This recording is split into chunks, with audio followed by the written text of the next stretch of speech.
good to see you. And we've got a number of items to get through on the agenda, but I think all of them actually reflect the very good progress that we made through the meeting in Lisbon in September.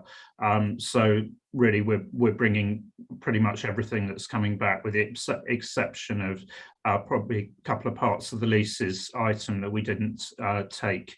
It's all looking at the decisions or the implementation of the board's decisions and instructions from Lisbon.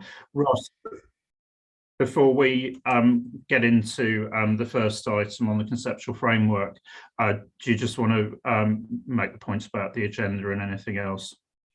Hi, Abdullah. Yes, Ian, thank you. And for those following us online, just to note that agenda item 4 is described as a closed session for strategic discussions by the board. And just to let everyone know that that's actually going to be an open session with an update on sustainability for everyone to hear what's going on and the overall plan thoughts from the board going forward on that. So just to let you know, the agenda is inaccurate in that sense. Session 4 is open. Thank you. Okay, thanks, Ross. So with that, I think hand over to you, John, to take us into the limited scope update of the conceptual framework chapter on measurement and implementing board decisions from September.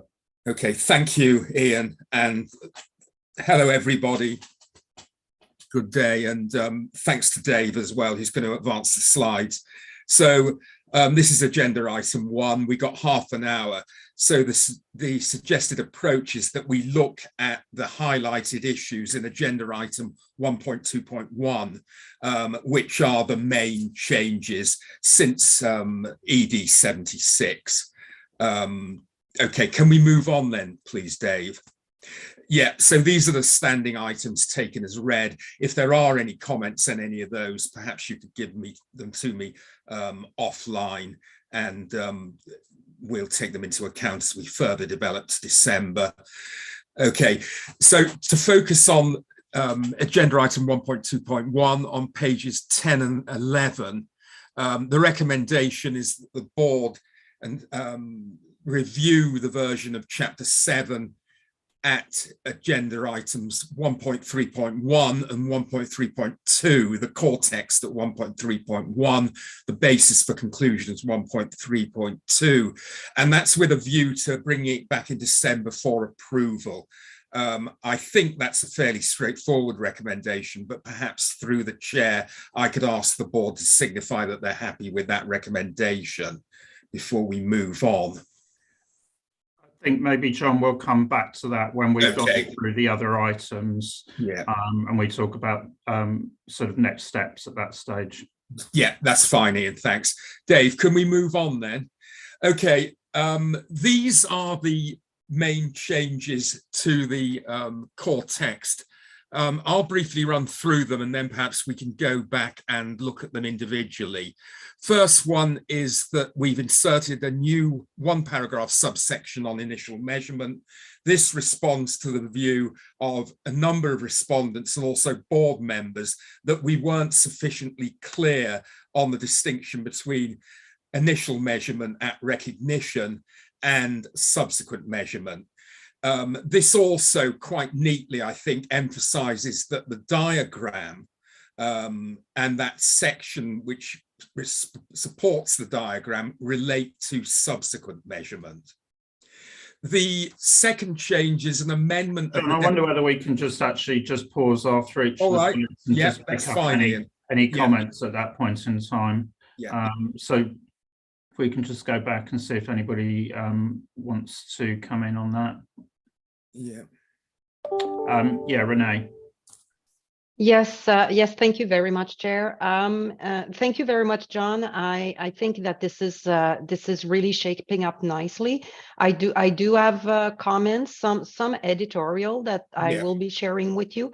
But in terms of more substantial comment, we are referring to the transaction price, which is great. But I think that we should also articulate other possible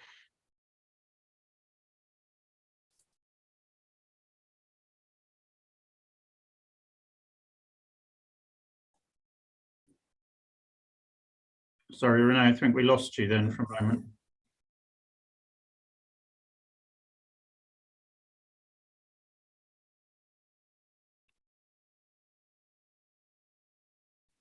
Ian, is it better to take other comments and then Yeah, go back? I think it is. Sorry, Renee, we'll come back to you in a moment. So we're just on that first point at the moment on the distinguishing between initial measurements. Lindy, then Mike, then Todd. Thank you very much. I just questioned the last part of the paragraph and whether we should go into deemed costs and that's at a standards level.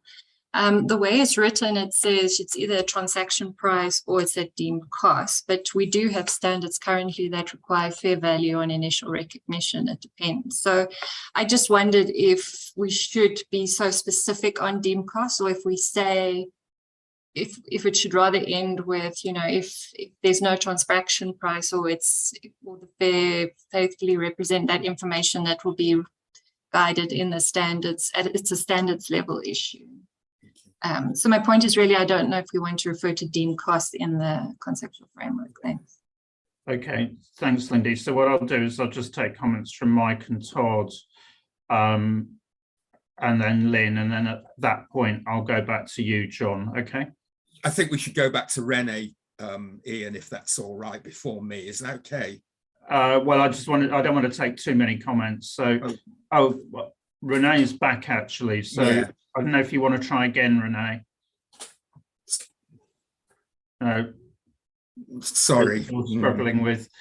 Yeah. I think then I'll go to Mike. So thank you, Chair. I have three minor comments. The first one goes exactly in the same direction. I'm wondering whether in para 7.5 we should bring something like an introductory sentences in the way, for example, initial measurement shall be at transaction price plus transaction cost, because it's a little bit hard to understand the context without that first sentences.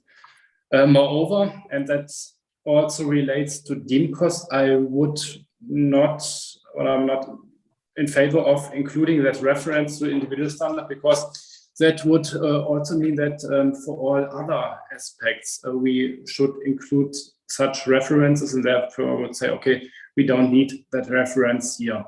And my last comment is on that footnote 1. I don't know whether it's really means subsequent to recognition, a measurement model, and so on are selected, or whether that should be read as subsequent to initial measurement. Anyway, we could think about deleting that footnote, because I think there is really no additional information provided by that, which is not yet provided by the main text or the structure of the main text. Thank you. Thanks, Mike. So I'm going to go to Todd and then to Lynn and then back to John at that stage. Thanks, Ian. And I support the comments that have been made around deemed cost.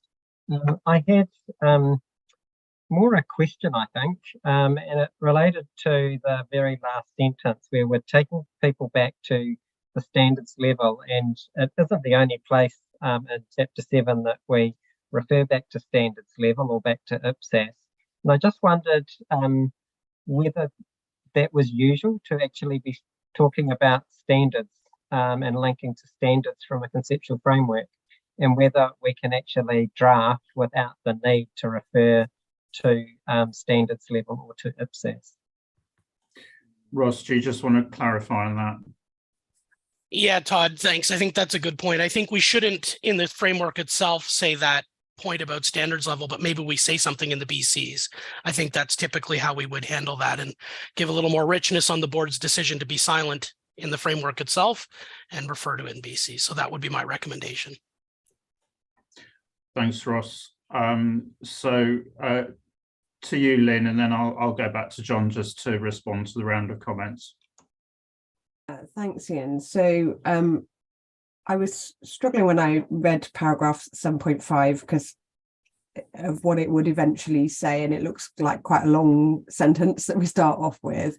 the paragraph doesn't actually say that we initially measure at transaction price. It starts with a definition of transaction price, and it doesn't actually say that's what we are initially measuring at. So I had a question mark about whether or not we should actually say that that is.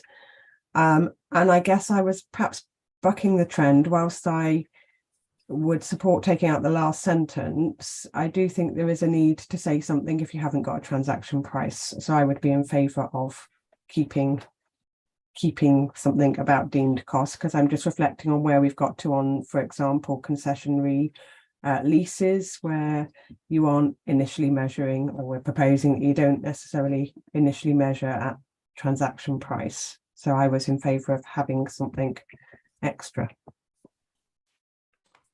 Thanks, Lynn. So, John, back to you. I mean, I think we've got a mixture of views here.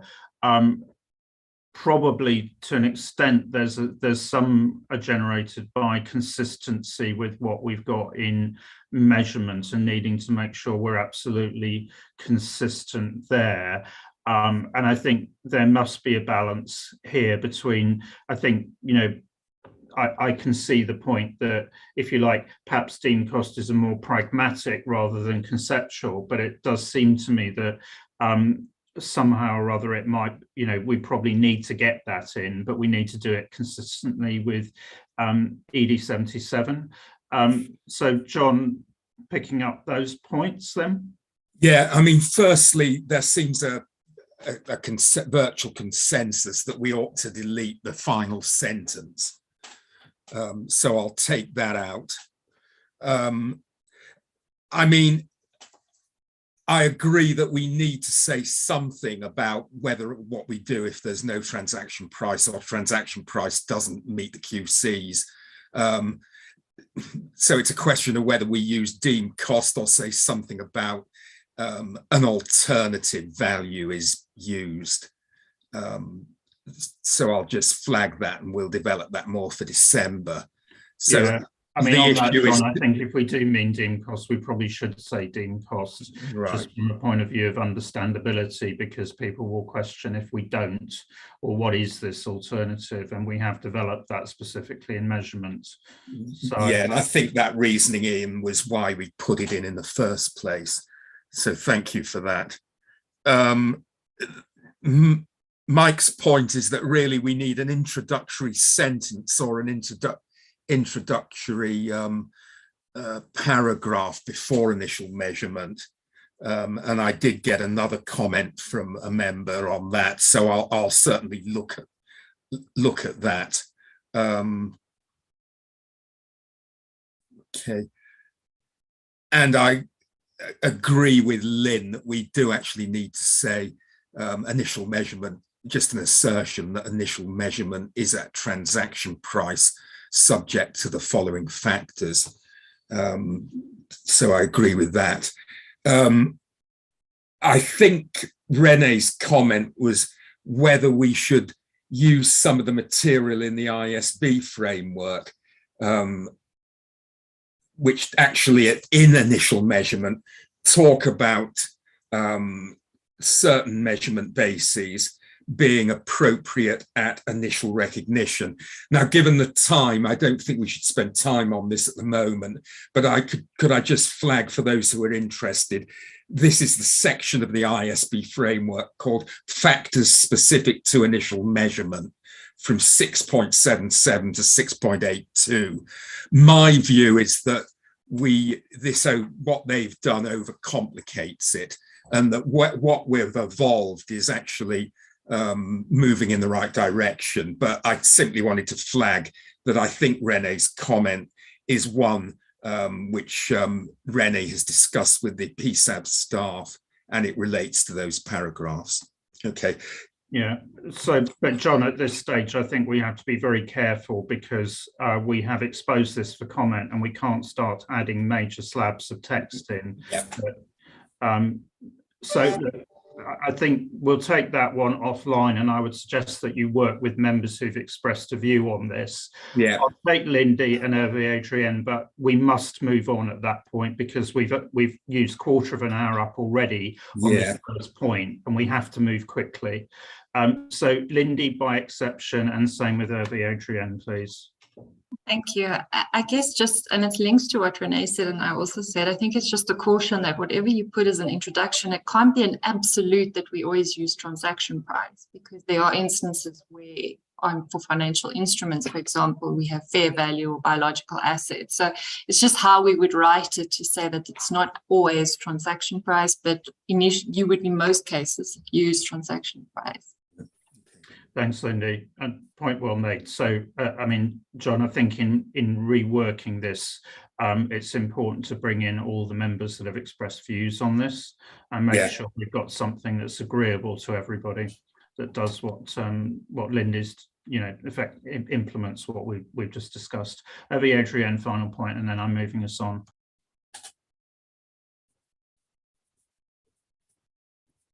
You're on mute, over Adrienne. Sorry, I was saying that I think we shouldn't go too far in refining the wording of such an introductory paragraph. I would happily have that paragraph starting like a initial measurement at transaction price is blah blah blah, and then the second sentence. Again, I think, well, deemed cost is very self-explanatory. It says, okay, either the measurement is objective, transaction price or whatever is available, and if it's not, it is subjective, it's called a deemed cost. So let's not go too far. And I'm very happy that we delete the final sentence. Great, thank you, Adrienne. I think that's quite a neat summary on that. So, John, then we'll move on to the next point. So back to the slide.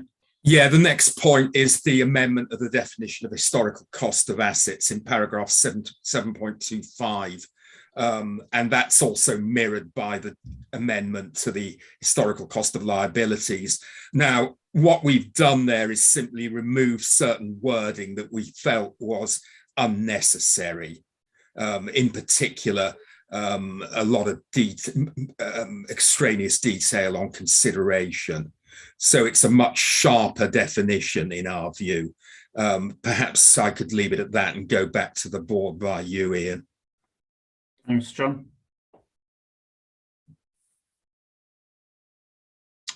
Patricia. Thank you. I'm not sure about if it's moment to say about the transaction costs or only the deletion. Yeah. Transaction cost. Yes, my question here is if I add the characteristic or the element in the definition, I think it's strange to explain in footnote. My suggestion is would be to present the describe the transaction cost in the core text.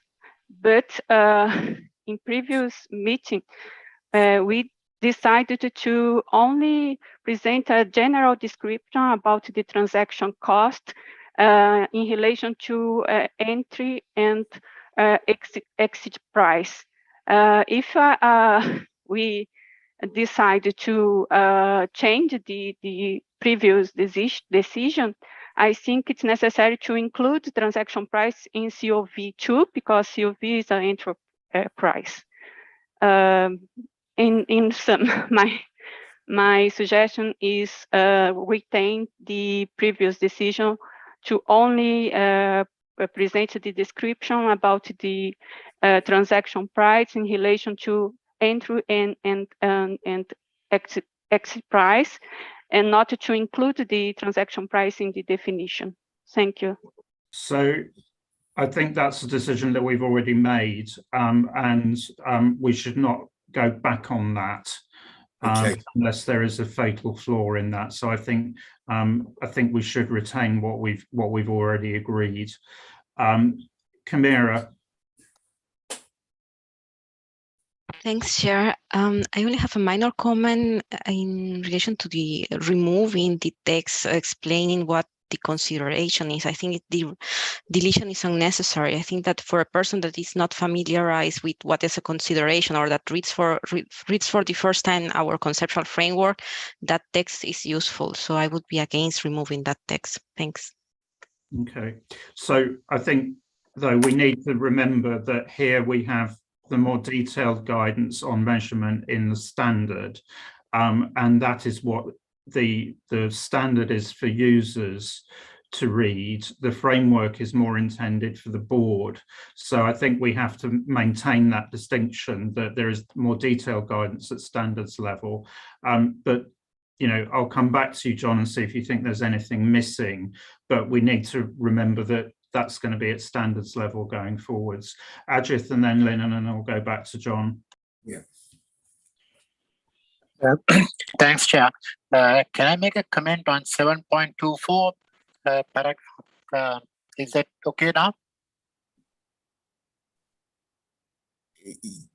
That on the point that we're talking about at the moment, because I want to clear through the points that this is why I'm trying to take it in a structured way, that we literally follow the bullet points on the slide, and then we'll come back with anything else at the end.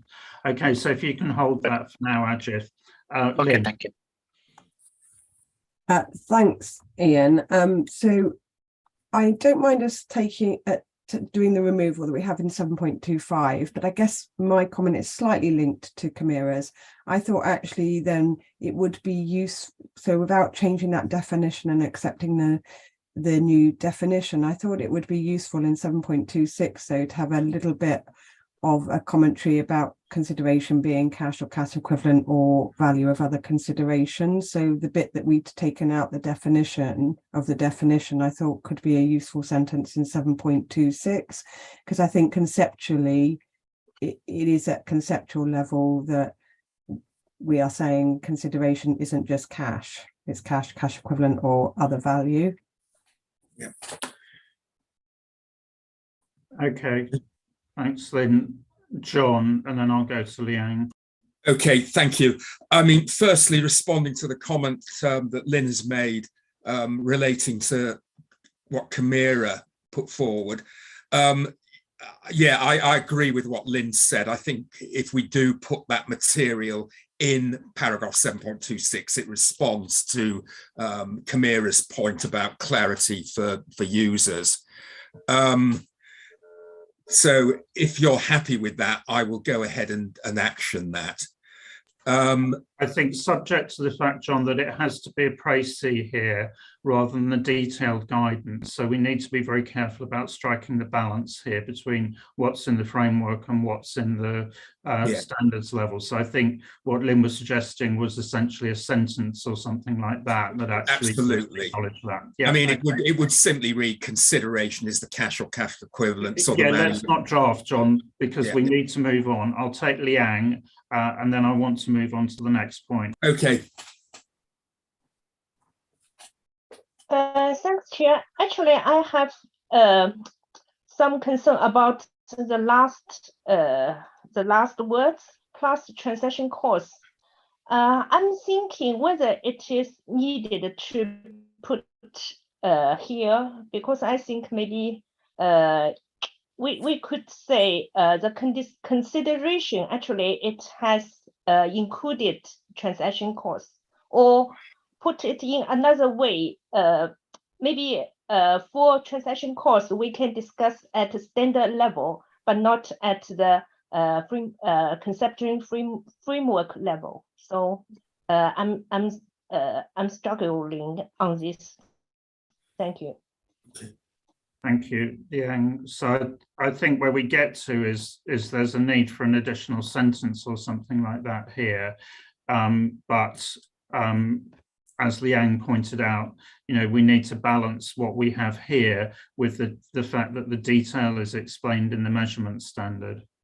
Yeah, I mean, I think the issue, if I could just ask finally, I'm getting we inserted plus transaction costs and minus transaction costs in the definition as a result largely of discussion offline in Portugal.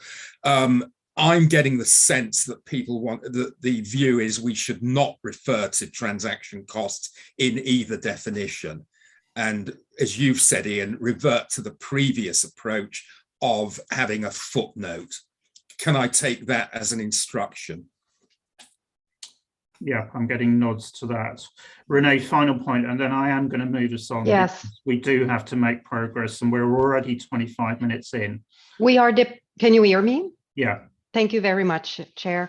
By adding in transaction costs, we've just properly aligned with the IASB framework. I know this is not the purpose, but why would we depart? I don't see any public sector specific reason to depart from that definition. It's very neatly done. Transaction costs should be part of historical cost. And I thought it was a very neat way of doing it. It's clean, it's consistent with the other framework, and I don't see public sector reasons to depart from it. Thank you.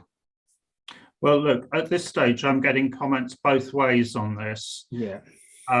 Now, I just want to take a straight show of hands in terms of who is in favour of the approach that Renee has put forward, which is consistent with ISB, who prefers leaving that out, because we can't go backwards and forwards on this one. I want a decision now that we can move forward with.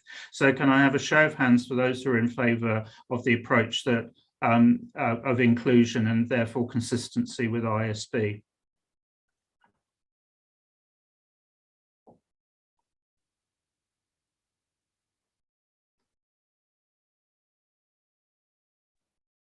So Ross, can you just tell me how many we've got now?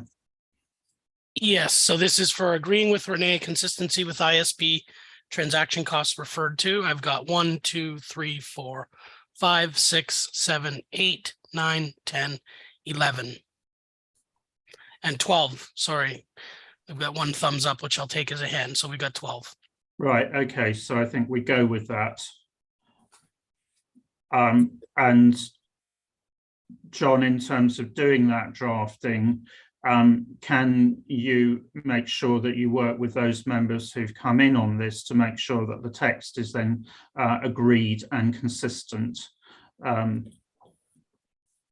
Yeah, will do. And I've already been in contact with Scott over the definition, the inclusion of transaction price in the historical costs for liabilities definition, but I don't propose to go into any detail on that now.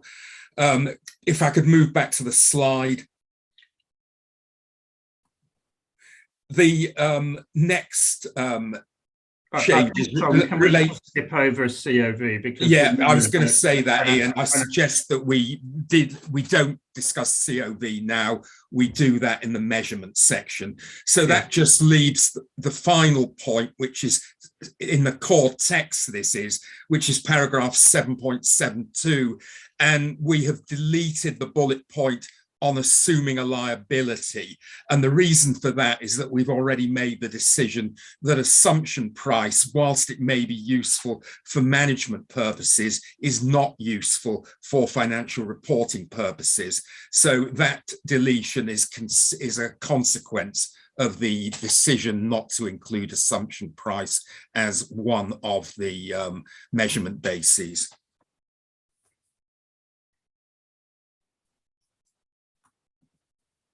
Okay, I'm not seeing any hands, so I think we're fine with that. So then I'm not proposing to go through all the drafting changes on basis for conclusions. Yeah, that's been in the changes to basis for conclusions have been put in for information, and in case we could get round to discussing them, which seemed unlikely and is in fact the case. I don't think there's anything more from me, so perhaps I could return to Ian to formally ask members whether there's anything else before we close off. Okay, so if there are any changes or any concerns over what amendments made to basis for conclusions, can members please raise those with John after the meeting. So then I think at this point should ask whether there are any other points. And I think Ajith, you wanted to come in. Yeah, thanks, Ian. I just observed that under historical cost, we have mentioned in 7.24 that historical cost is a measurement basis under the historical cost model.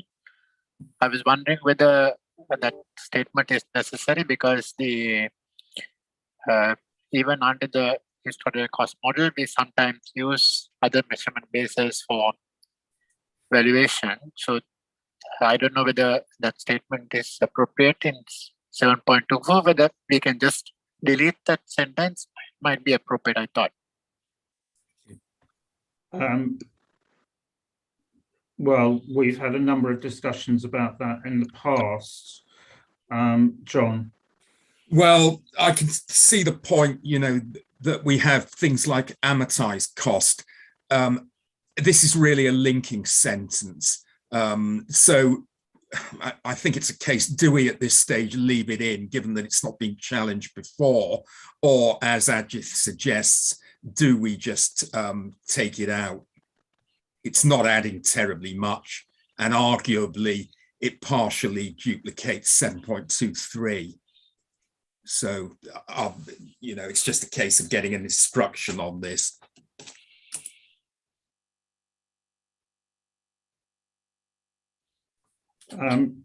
Dave, can I just check with you from the measurement project point of view, does deletion cause a problem? Deletion doesn't cause a problem. I would just ask John to look at how we introduce the other measurement basis in the conceptual framework, because as you said, John, it's linking the bases to the models in that diagram. So I would just check for consistency. Okay, so if we can have that as an instruction, and then come back accordingly. Yeah.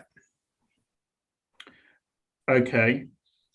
Any other points that anybody wants to raise? Obviously, drafting points, if you can pass those to John as soon as possible. Patricia. Yes, thank you. Considering the decision to align with the IFRS definition of the historical costs, I think the other element is not present in the definition, because IFRS includes as a historical cost all the events that give rise then. It's not only transaction price. I think if the decision is to change the definition in this moment for align with IFRS, I think it needed to align with each element, not only transaction cost. Thank you. Can I have some staff advice on this? Because, we can't entirely reopen this at this stage. And I think the point that we had discussion on was whether we refer to transaction costs or not. That is not the same as reopening everything here. Dave, can I have some advice, please? Or Ross? So maybe I would say the reason we added transaction cost wasn't necessarily to align with IFRS. It was to address stakeholder concerns, asking what the difference was between transaction price and historical cost. So we decided to add transaction cost to the definition of historical cost to make that distinction. And maybe I'll say as an added benefit that helped with alignment with IFRS, but it wasn't to move closer to IFRS.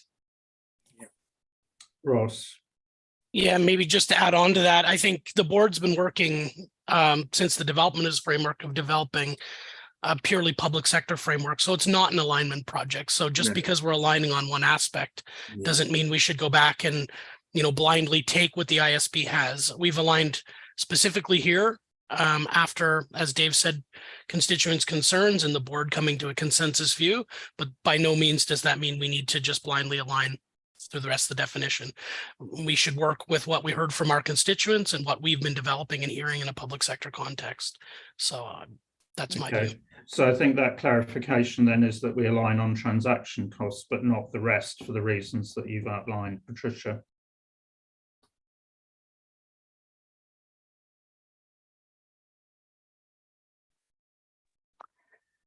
Yes, my question here is not reopening the difference between transaction price and historical cost, but historical cost is used in the same way in the private and in the public sector. In the definition in IFRS, the historical costs include part of transaction price, the transaction cost, and other events that will rise then the value of the assets. In this definition, this definition proposed, the other events that give rise then, it's not include, like for example, depreciation. It's not included in the depreciation of an asset used to produce other assets. It's not included. Then I think it's not. We don't have the reason to depart from the IFRS definition of historical cost. This is my question. If it's, I think if I reopen the definition in this moment, my concern is, and my suggestion is to consider each part of the definition. It's not only some parts, because the historical cost is used in the same way in public and the private sector. Thank you. Thank you, Patricia. I understand your concern. I think I reference back to Ross's comments that we have already been around this quite considerably in the development both of ED 77 and also of the conceptual framework, and it's not specifically an alignment project. And I think we have considered a lot of those points, and we've decided to we've decided on an approach. We had concerns about transaction costs expressed by constituents, and we've addressed those, which has the benefit of increasing alignment with the definition. But I think that's not the same as actually picking up all the elements, and that does actually, we have actually moved on from the thinking in a number of areas, for example, depreciation, impairment, and so on. So I think it would be inappropriate at this stage to reopen those decisions. So I think in terms of finessing this, then we are including transaction costs in the definition, but we're not going further because of all the work that we've done up until this point. Okay, any other points that anybody wants to raise on this at this stage? Lucy. Yes, thank you, Chair. So in paragraph 7.63, I just suggest that there should be an alignment in the definition of historical cost for a liability with the definition of historical cost for an asset, because as it is now, the transaction cost is minus transaction cost is immediately presented after obligation in the historical cost for liability, and it might be misconstrued that this will be deducted from the consideration at the time the liability is incurred. Whereas in the assets, historical cost for an asset says that it is the consideration given to acquire, construct, or develop an asset at the time of its acquisition, construction, or development, plus transaction costs. So there should be a realignment that should be done in the definition of historical costs for liability and assets. Thank you. Yeah, okay. As I've said, we'll look at the wording on transaction costs, because the minus transaction cost has also been challenged by Scott. So we need to do further work on that, both in this project and also the related measurement project. I would say to members that the minus transaction costs mirrors what is in the ISB framework. So I may have to go back to the ISB on that and ask for a justification. Okay, thanks, John. So at the moment, the three substantive points that we have are that one, the initial point, the point on initial recognition, and then the inclusion of transaction costs in the definition of historical cost. So in terms of then, just take us on to the final slide, John. Yeah. Okay, so what this slide does is just indicate what needs to be done, and it will be updated to reflect the discussion. So basically, we've got the issue of current operational value to be considered next. We've got the sorting out of transaction costs, but noting the decision that transaction cost should be included in the definition of historical cost. We need to add in the modifications to the guidance on historical cost and the wording of paragraph 7.4 on initial measurement.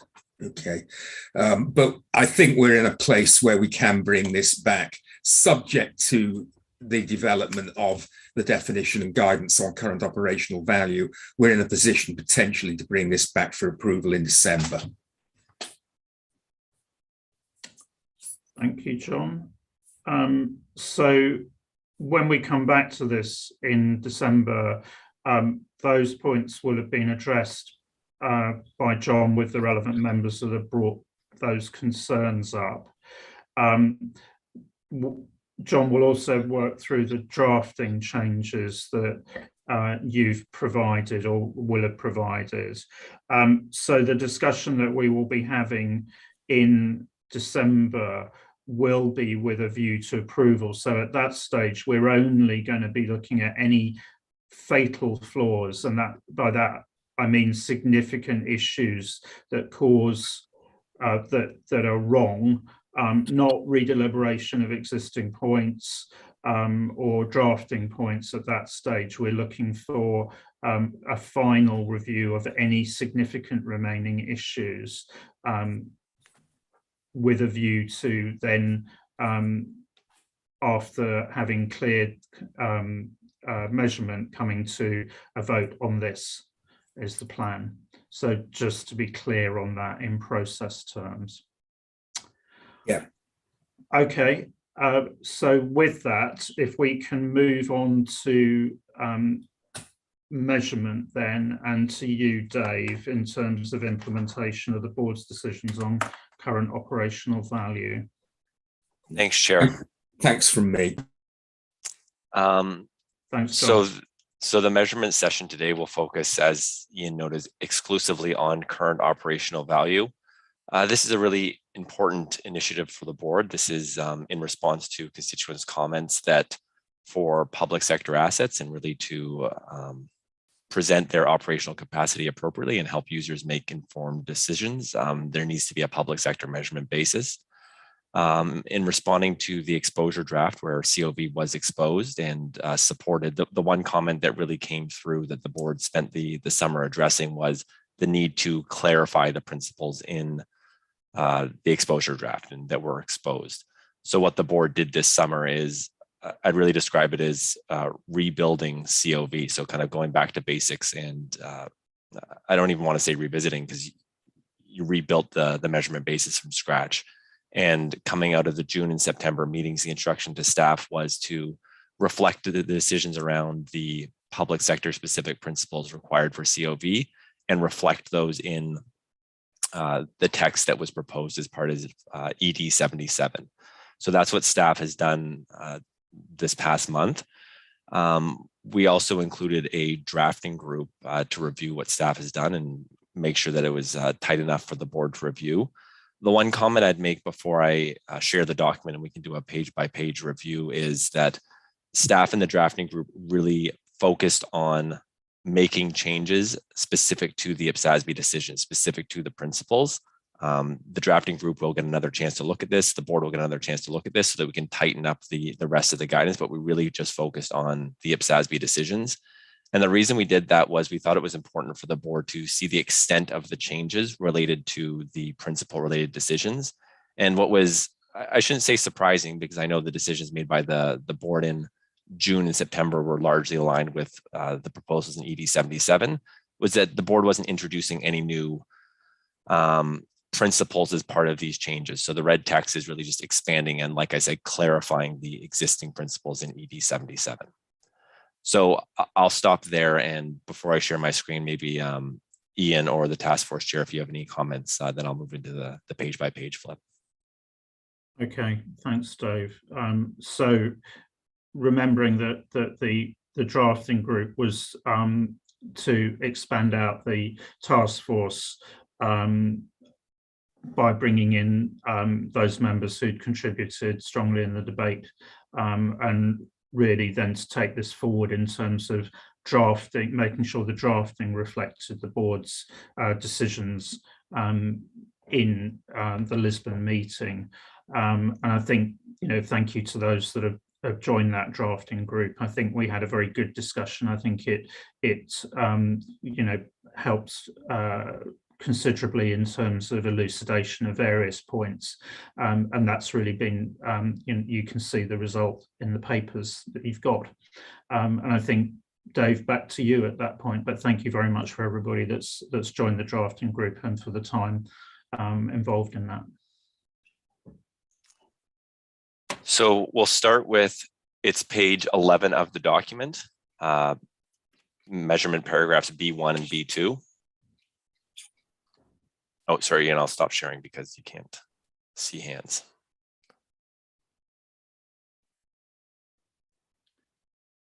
Yeah. Okay, so we will move through on that page by page basis. So on that, everyone in on that page 11, and I'll take Renee, then Lynn, then Lindy, then Lucy, then Mike. Thank you, Chair. So just throughout B1 and B2, we don't refer to existing location, which is brought in only at B3, and B1 and B2 are meant to be kind of like overarching paragraphs. So I was a bit puzzled by that. Just wondering why it's omitted from those two paragraphs, because it's one of the key principles. Thank you. Thanks, Renee. So I'll take these 5 members, Dave, and then come back to you before going to any other members that want to come in. So Lynn, you are next, and then Lindy. Thanks, Ian. So my comment sort of starts in B1, but it is a bit pervasive, which is, so in B1, we start talking about the entity's service delivery objectives, and elsewhere in the drafting, we talk about service potential, and I find it now, when you sort of read the whole, slightly confusing as to, do we mean 2 different concepts? Are they the same thing?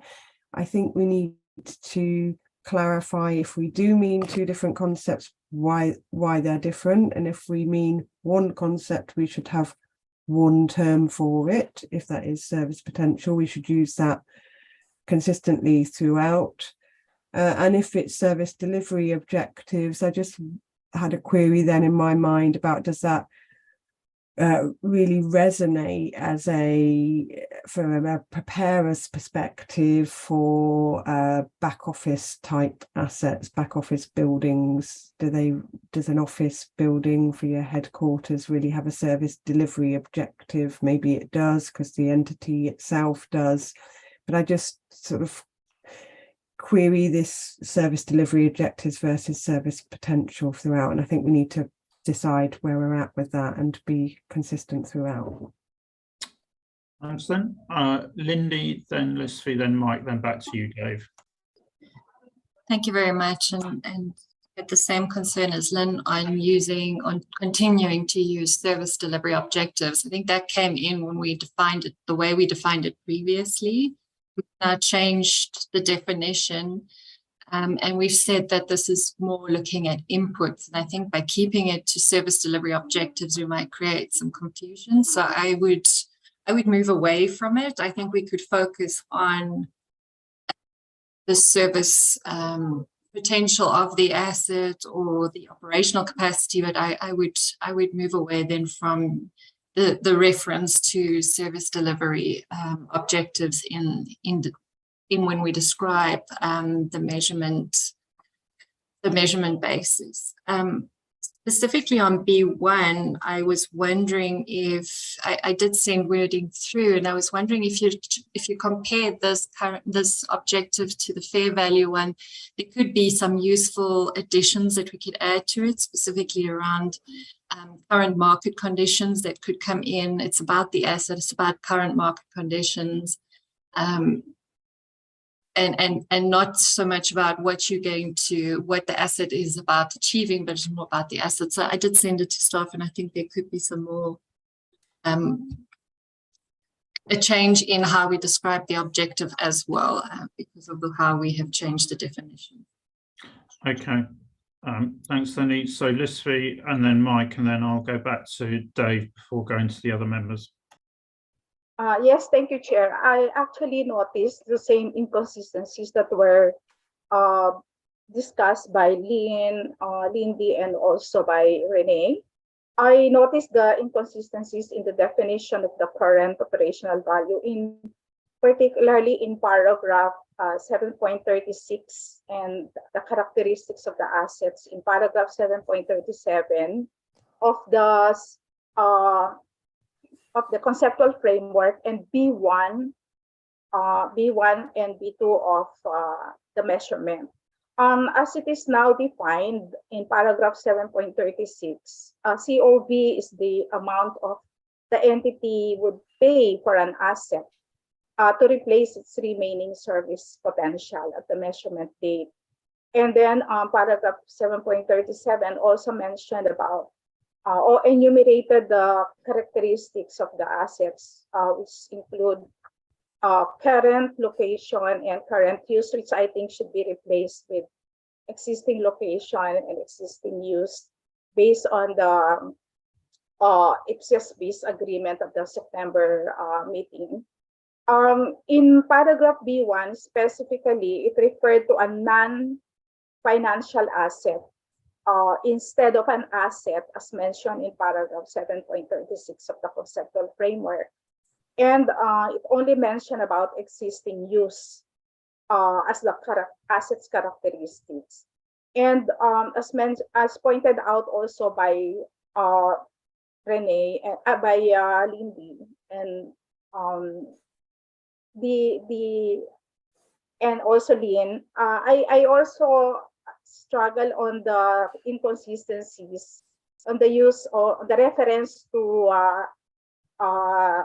replacement of remaining service potential of the asset as specified in paragraph 7.36 of the conceptual framework. And in paragraph B1, it is mentioning about the purpose of achieving the entity's service delivery objectives at the measurement date. So I suggest that there should be consistency in the drafting of the principles in both the conceptual framework and the measurement projects, so that we would deter confusion on the principles, application of the principles by our constituents. Thank you.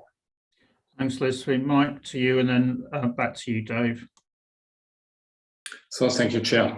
Well, I'm very much in favor of what we'll see in the next agenda paper, item 223, so clear definition and clear principles. And I think due to that development over time of the text, there are some, let's say, inconsistencies and some repetitions which lead to thinking that B1 and B2 are unstructured, let me say it that way. If you compare B1 and B2 to the following paragraphs, I think there are two things we should focus on. First, we should take the final COV definition in that B1 and B2 and explain that at the very beginning of that text. And I think that is something also which has been said, we should avoid preempting some of the principles and not all. So you need to explain why you preempt them and why not. For example, currently, as said in B1, existing use is mentioned, but not existing location. And then what we should do in the following paragraphs, we should ensure that we explain all the principles, one after the other, and then we can show how they are derived from our new definition. And that is what is starting on paragraph 3. And I think we should also consider to, let's say, include the mapping from paragraph 6 of the next agenda item paper. And then we could provide an overview of the definition and the principles. Thank you. Thanks, Mike. Dave, back to you. So I heard, I think, Ian, 3 main points. One was Renee and Lucy had some specific comments related to consistency between the principles later on and then what we include in the first 2 paragraphs. And Mike, you had the same comment, so happy to go back to that. It wasn't on purpose, it was just the drafting, so happy to include all the principles or work them all in. The second comment I heard from Lucy was related to inconsistency with the conceptual framework. That's absolutely on our to-do list for Q4. We wanted to lock down this text first before we went back to the conceptual framework and made sure there was consistency. So that will be done for December. And then finally, definitely Lynn and Lindy, but maybe more talked about service delivery objectives versus service potential. So we talked about this briefly at the drafting group. And I'd say the reason we decided to continue with service delivery objective was because it was exposed as part of the exposure draft in ED 77.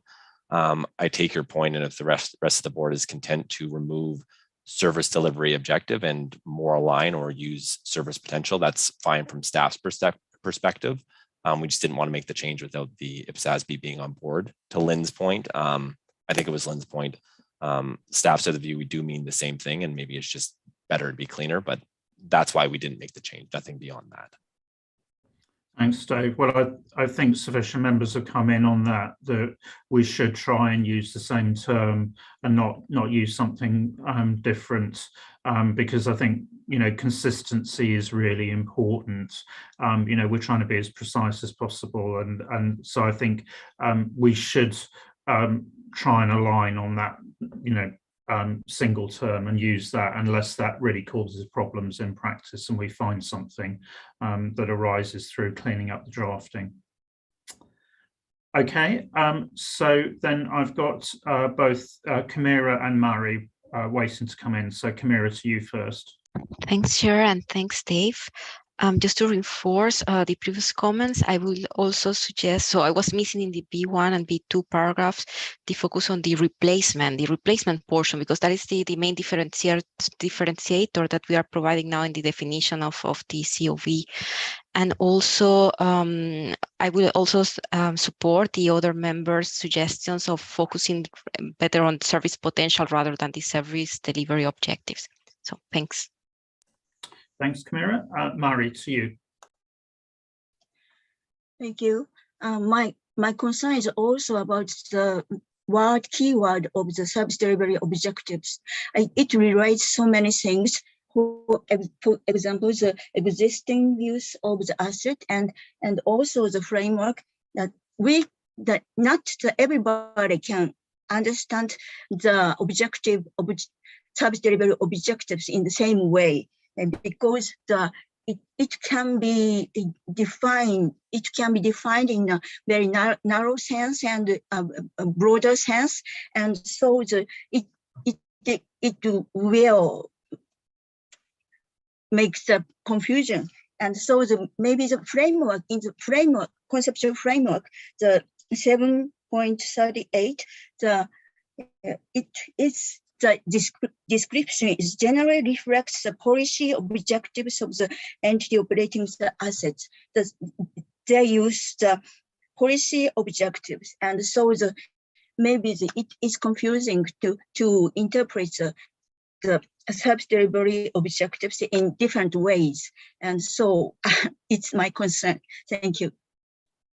Thanks very much, Mary. I think it's helpful to make sure we've got all those cross checks right and we've got consistency.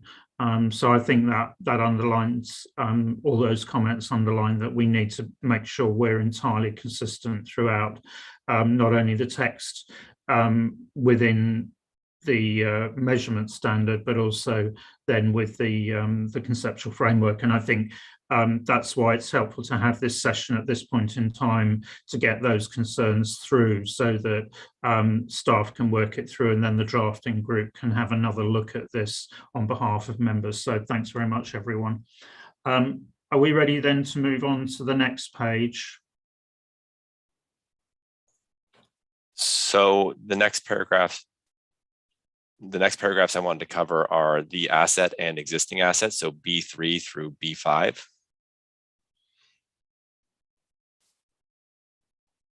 Okay, thanks, Dave. So take comments on B3 through to B5. Patricia. Thank you. In my view, the remaining service potential of the assets is a characteristic of the existing assets. It's not a different element or different key aspect, but it's part of the key aspect that we decide in September, the existing assets. Thanks, because of this, my suggestion is to remove in this paragraph, in this definition too. Okay, so I'm going to take comments then from Mike, Lindy and Todd before I go back to you, Dave. So thank you, Chair. Three short comments on B3. It's a question of consistency, key aspects. Don't know, IFRS uses characteristics we have now for the next agenda item use principles, so align that. Then on B4, in that sentences, existing use is mentioned. I think that's not necessary because we should, let's say, avoid explaining one principle with another. And then on B5, I think we should consider to delete this paragraph because it's merely reiterating parts of the general definition. Thank you. Thanks, Mike. So to Lindy and Todd, and then I'll go back to Dave. Very much. I also suggest deleting B5. I guess maybe for a different reason. I think we should avoid using replace. We're just acquiring the remaining service potential of the assets. So I would try and avoid as far as possible using that word so it doesn't look like it's a wolf in sheep's clothing. But I support the deletion of B5. Okay, thanks, Lindy, Todd, and then back to Dave. Yeah, I think I'm on the same point because, and it comes back to the point made earlier about consistency. Talking about replacing the asset isn't actually consistent with what we're saying in the definition for COV. So it is a matter of taking that consistency lens, I think, now that we've got the definition back over the material in part B. And so, yeah, my particular issue on B5 would go if we deleted B5, but I think we will find words like replace the asset in other parts of this section, and it isn't consistent with what we've actually said in the definition.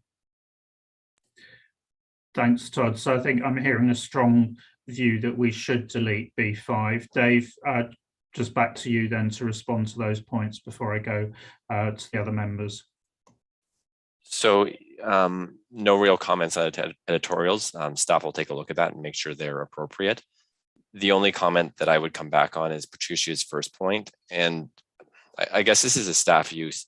In staff's mind, we've laid out how the principles relate to certain aspects of the definition and how we've ordered them, but I don't know whether I'd read into it more than that. Outside of the IPSASB, it won't be presented that way publicly. It's just guidance within the standard, so I wouldn't worry too much about reordering unless it doesn't make sense. I wouldn't try to order in a certain way because that's how we see it in our minds. It won't be seen that way outside of the board.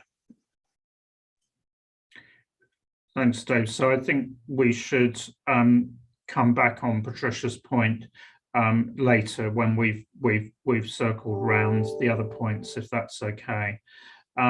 So if I can go to, but I think I'm hearing we delete B5. Can I go then to Camira and to Liang?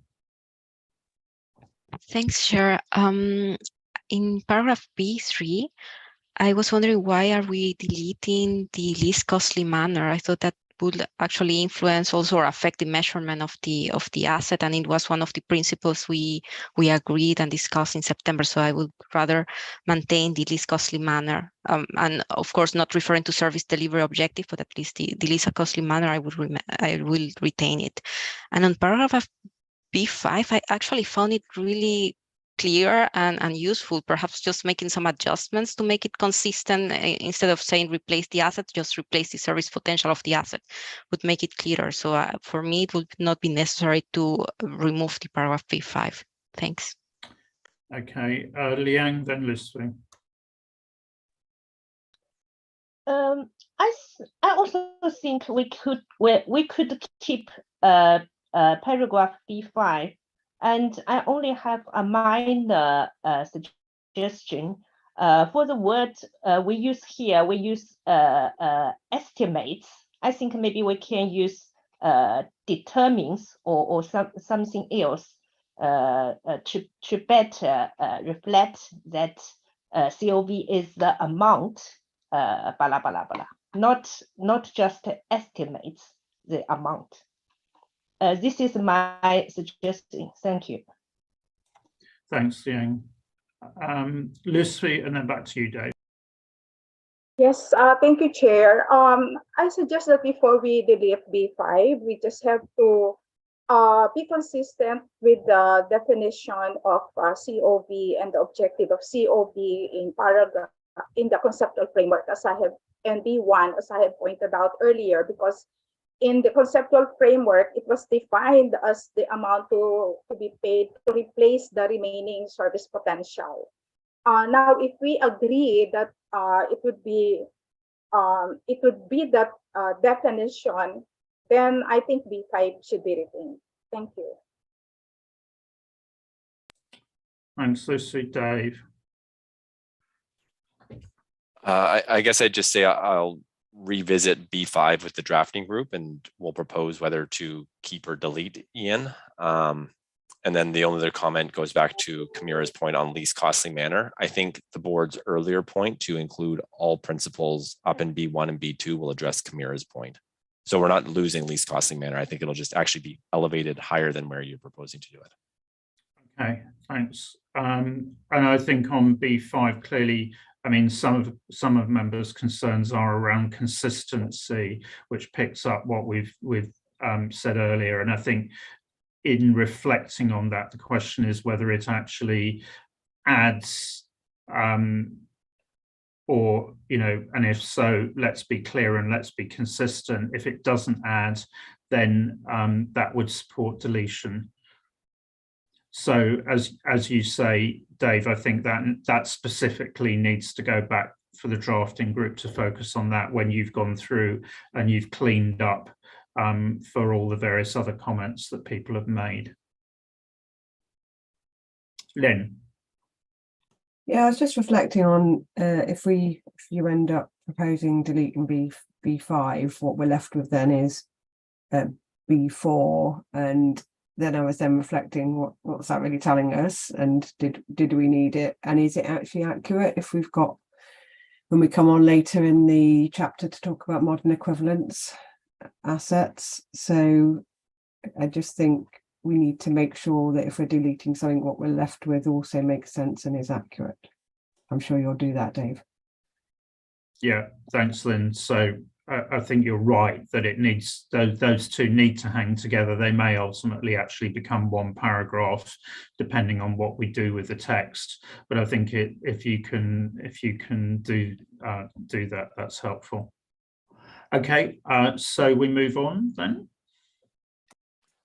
So let's do existing use of the asset. paragraph B6 to B9.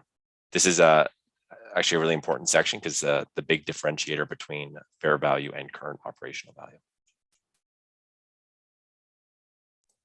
Thanks, Dave. Open up for comments then. Yeah, Mari, go ahead. Thank you so much. I wonder the B9, the description is of the surplus, the expression of surplus, and what would be replaced. It is my confusion because the example of the evacuation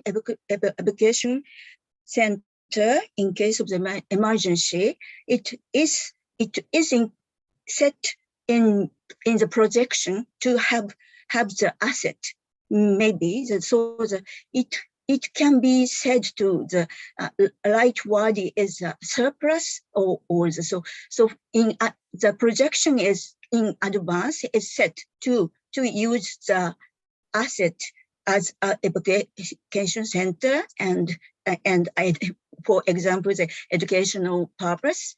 And so it's my question about this description of the B9. Thank you.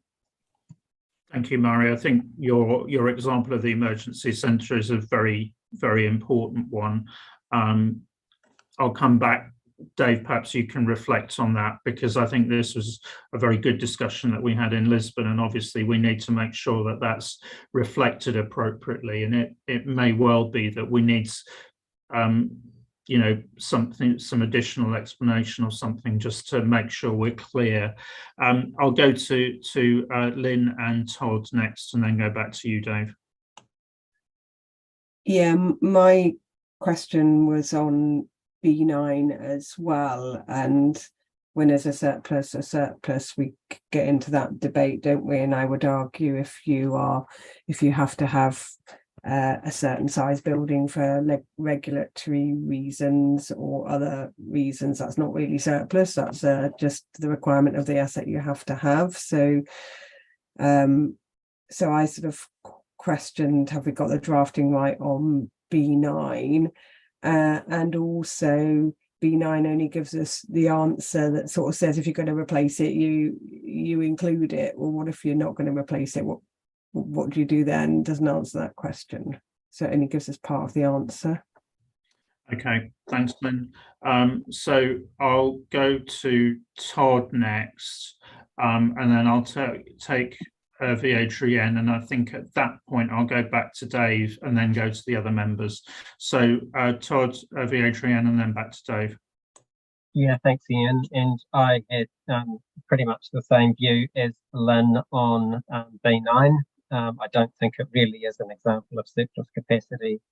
And I think we need to do quite a bit more work to explain surplus capacity in this section. So I think throw that back to the drafting group, well, staff and the drafting group to get across in terms of that. I also had a bit of an issue with B8, and I'm not sure that I agree, and it may be the way that it's been drafted.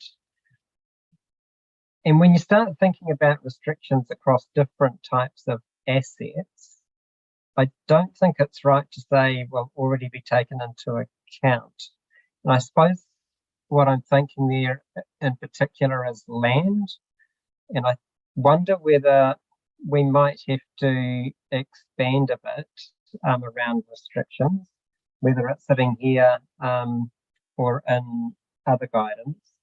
But we need to get the language right in section B, even if we're going to provide more guidance elsewhere. But I think there's a bit more thinking to do around restrictions and what we might need to say in section B of measurement in that regard. Thanks, Todd. Viadrien, and then back to you, Dave.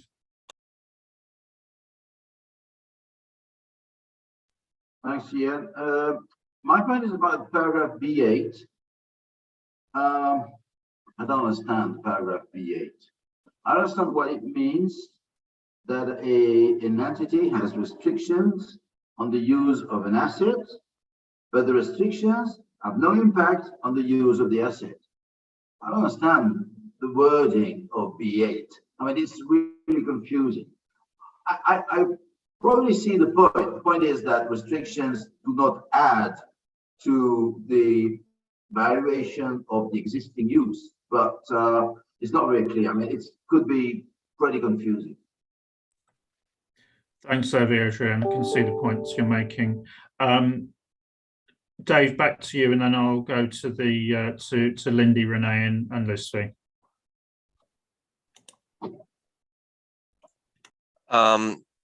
So take everyone's point on evacuation center.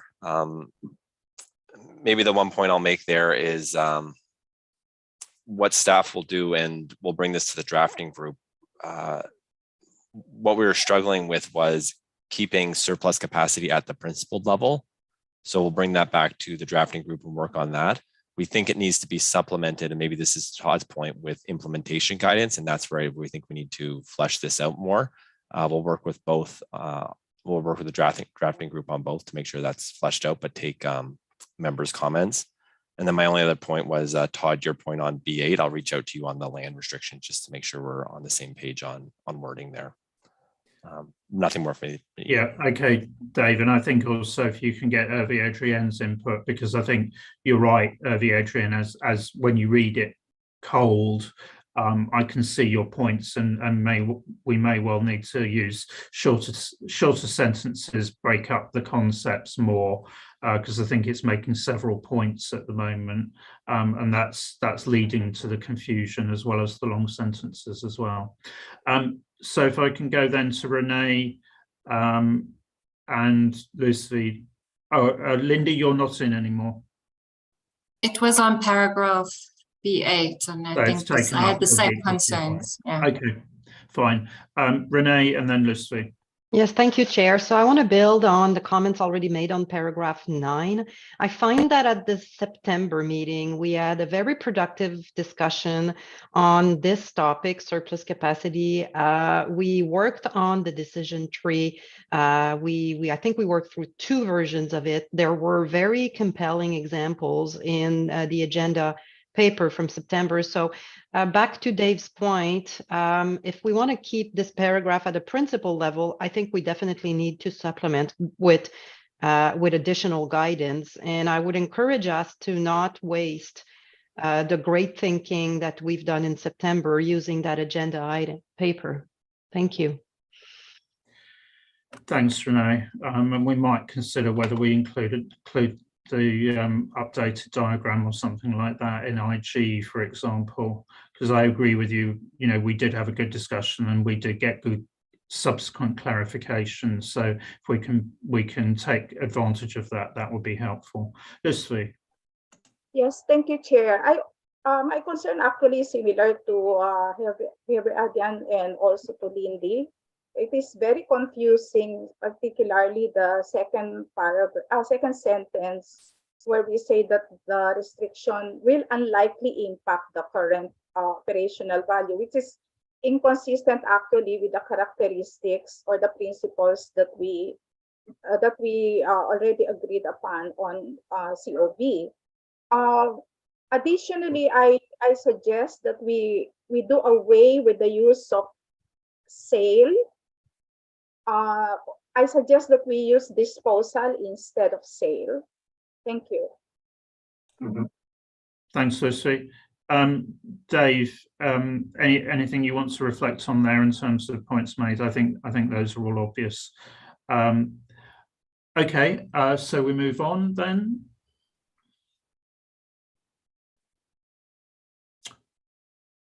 Do you want to do B10 through B12 next, Dave? Sorry, I was on mute. Existing location of asset, B10 through B12. Okay.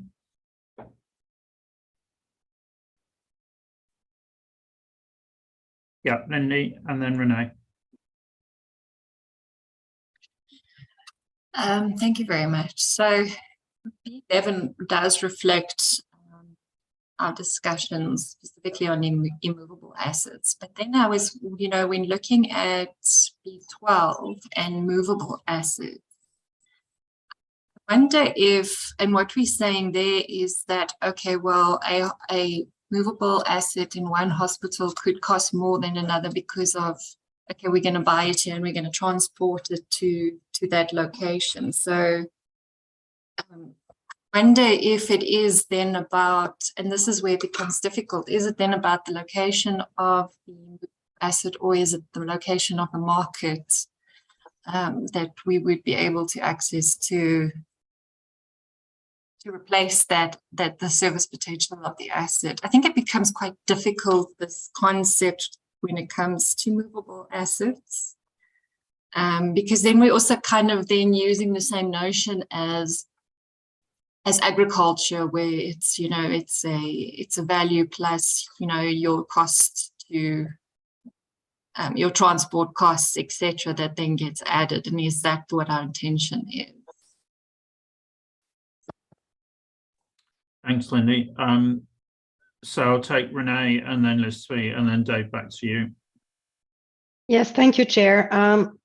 B11, it's the way that the paragraph reads. It starts by talking about immovable, but then we move into the example of a hospital that could be replaced in a different location. So a way that we feel would be useful is to talk about a physically immovable asset. So maybe clarifying that in a first sentence, an asset that cannot be physically moved reflects the value of an immovable asset in its existing location. So and then it helps then better flow the rest of the paragraph. Thank you. Thanks, Renee. Lizvi? Yes, thank you, Chair. Actually, my concern is similar to Lindy's on B12. I think there should be it should be expounded to make it really clearer that the location that we are referring to here is the existing location where the asset is, or where the existing asset is. Because it would seem that I'm really confused on how it was now currently drafted. And the example that was given is the measurement of the furniture and equipment will be based on the amount the entity would pay for that furniture and equipment for that hospital. So I would like to have this expounded to make it clearer. Thank you. Thanks, Lizvi. Dave, back to you. I take Luzvi's and Lindy's point. We'll take it back to the drafting group. Staff needs to have a think about this as well. I do think, to Lindy's point, there is a mix between location and the market you have access to. So let's see how we can clean that up to make sure it's clear. Okay, thanks. So we move on then to service potential next. And I think that's B13 and B14, yeah? Agreed.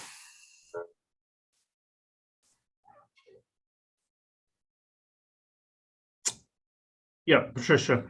Yes, it's only to mention that the content here reinforce my argument that the remaining service potential is a characteristic of existing assets. If you review in the previous paragraph, maybe this paragraph should be deleted or changed. It depends on the decision. Thank you. Okay, thanks, Patricia. Noted. So I'm going to suggest we take a break for 10 minutes at that point. So if we can come back at 25:02, please.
Okay, so if we pick up again then.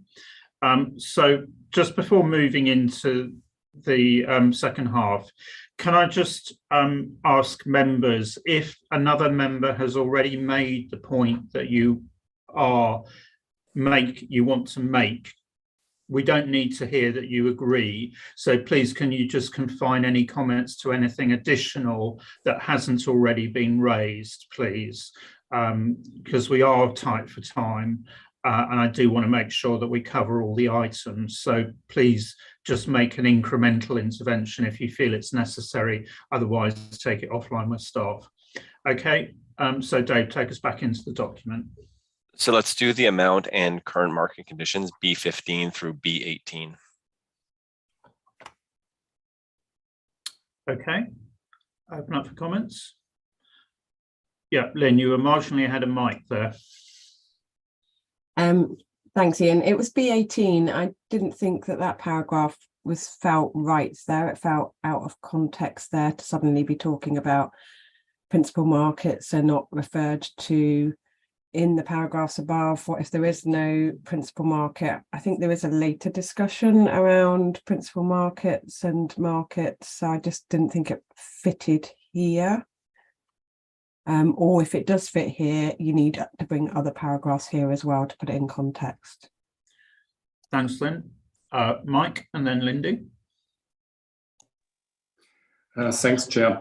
On B16, there's a reference to existing use, but we should keep in mind that also, for example, existing location influences the market conditions. Therefore, I would propose to, let's say, delete the reference to existing use and just refer purely to conditions at the measurement date. Thank you. Thanks, Mike.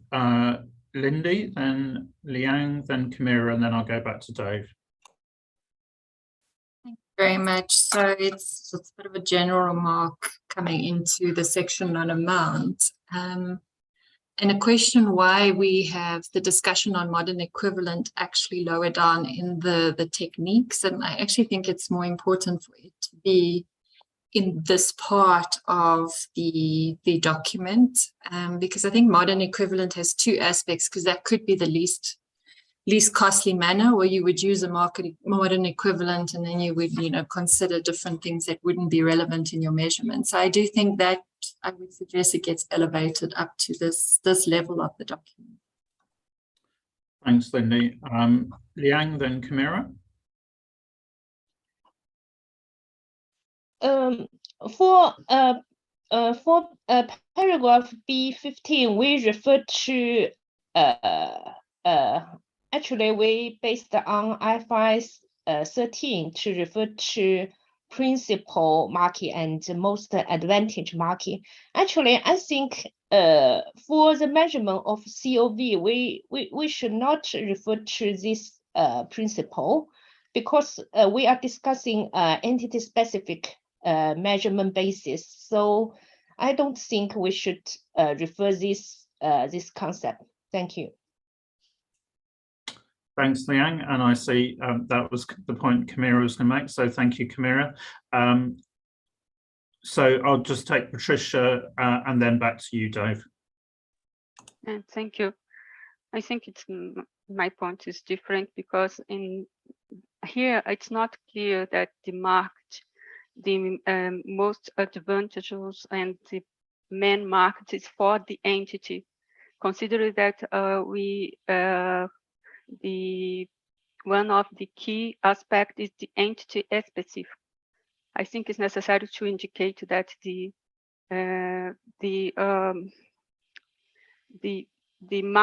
current market condition is for the entity. It's not only for all participants of the market, but for the entity. Thank you. Thanks, Patricia. So back to you, Dave.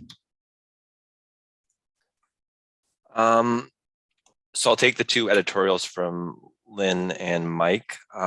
Lindy, your comment on modern equivalent asset. So this was something that was flagged by the drafting group in that we need to provide more clarity.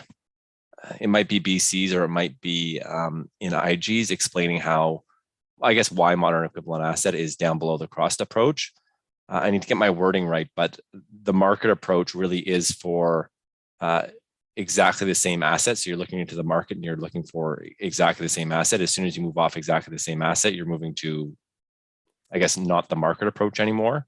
When you move to the cost approach, that's why modern equivalent asset is down in that section. The drafting group did flag the same comment that you have. You looked unconvinced, Lindy, so I will make sure that I either clear that up or address your comment, but it is something that's on our radar. You just don't see it because we're trying to address it elsewhere.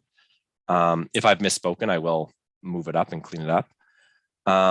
Liang, the reason why we have principal and orderly market in the COV text is the question that came up in the drafting group is, if we don't include principal and orderly market, what market are we talking about?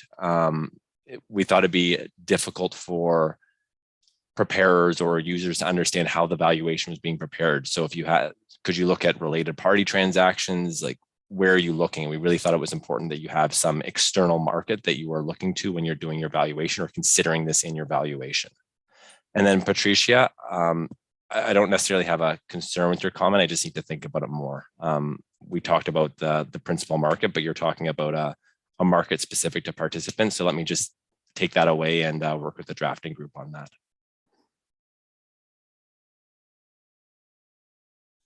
Okay, thank you. So we move on to the next section then. Which paragraphs do you want to take next then, Dave? So let's do least costly manner, B19 to B21. Okay, thank you. So comments on B19 through B21, least costly manner.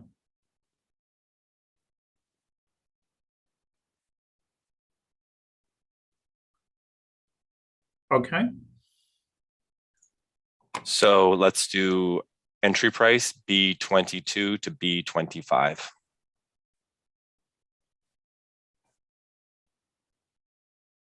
Okay. Yeah, Trisha. Here I have the concern because this paragraph describes the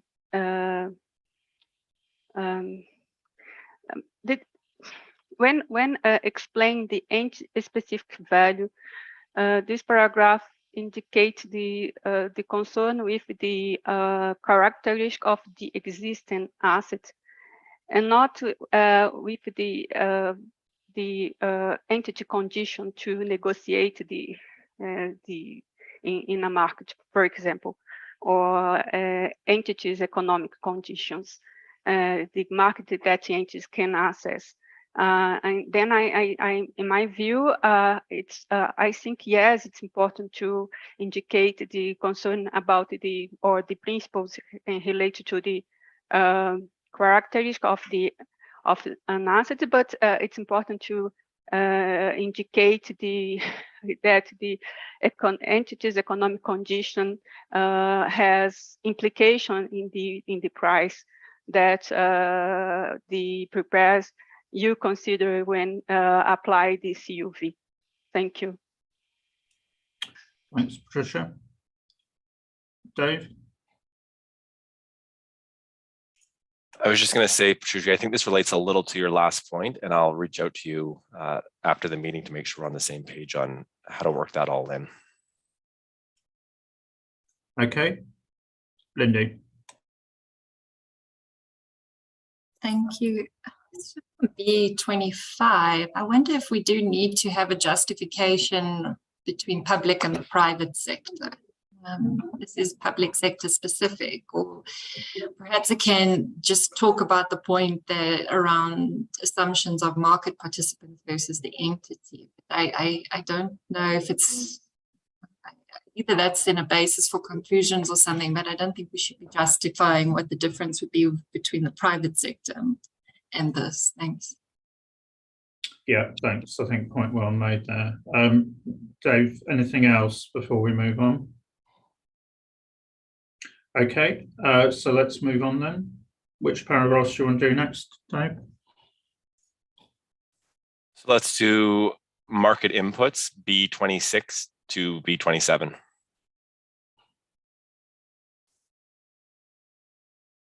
Yeah, Patricia. Yes, it's B27. In my view, it's when a price for the identical or similar, because you can use similar assets and adjust some characteristics or condition to have the price. It's not only for identical or equal. It's identical and or similar. Thank you. Thanks, Patricia. Lindy? Thank you. So it's the last sentence of B27 where we say your intention of holding the asset is relevant to measuring the asset. I would caution that because we're looking at the existing asset, existing use at the measurement date, not necessarily your intention. I think that changes it quite a bit. So maybe it's just the wording. Thanks, Lindy. Dave, any comments? Okay, thanks. So we move on then. So a bunch of deletions. The next paragraphs that we have to discuss relate to initial recognition. So let's do B28, Ian. Okay.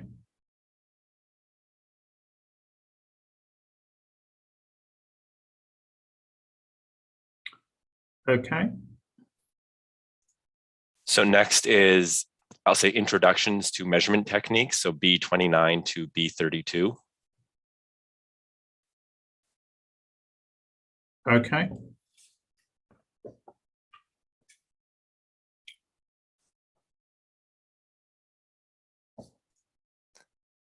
Then we'll move into the market approach, B33 through B35.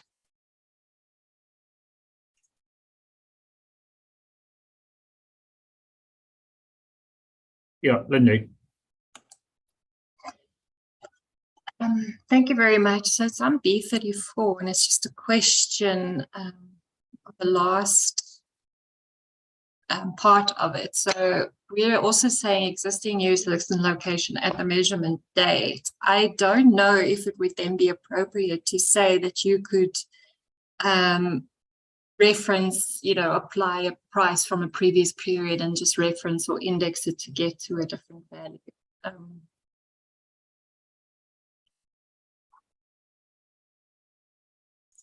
Sorry, Linda, this is B34? Yes.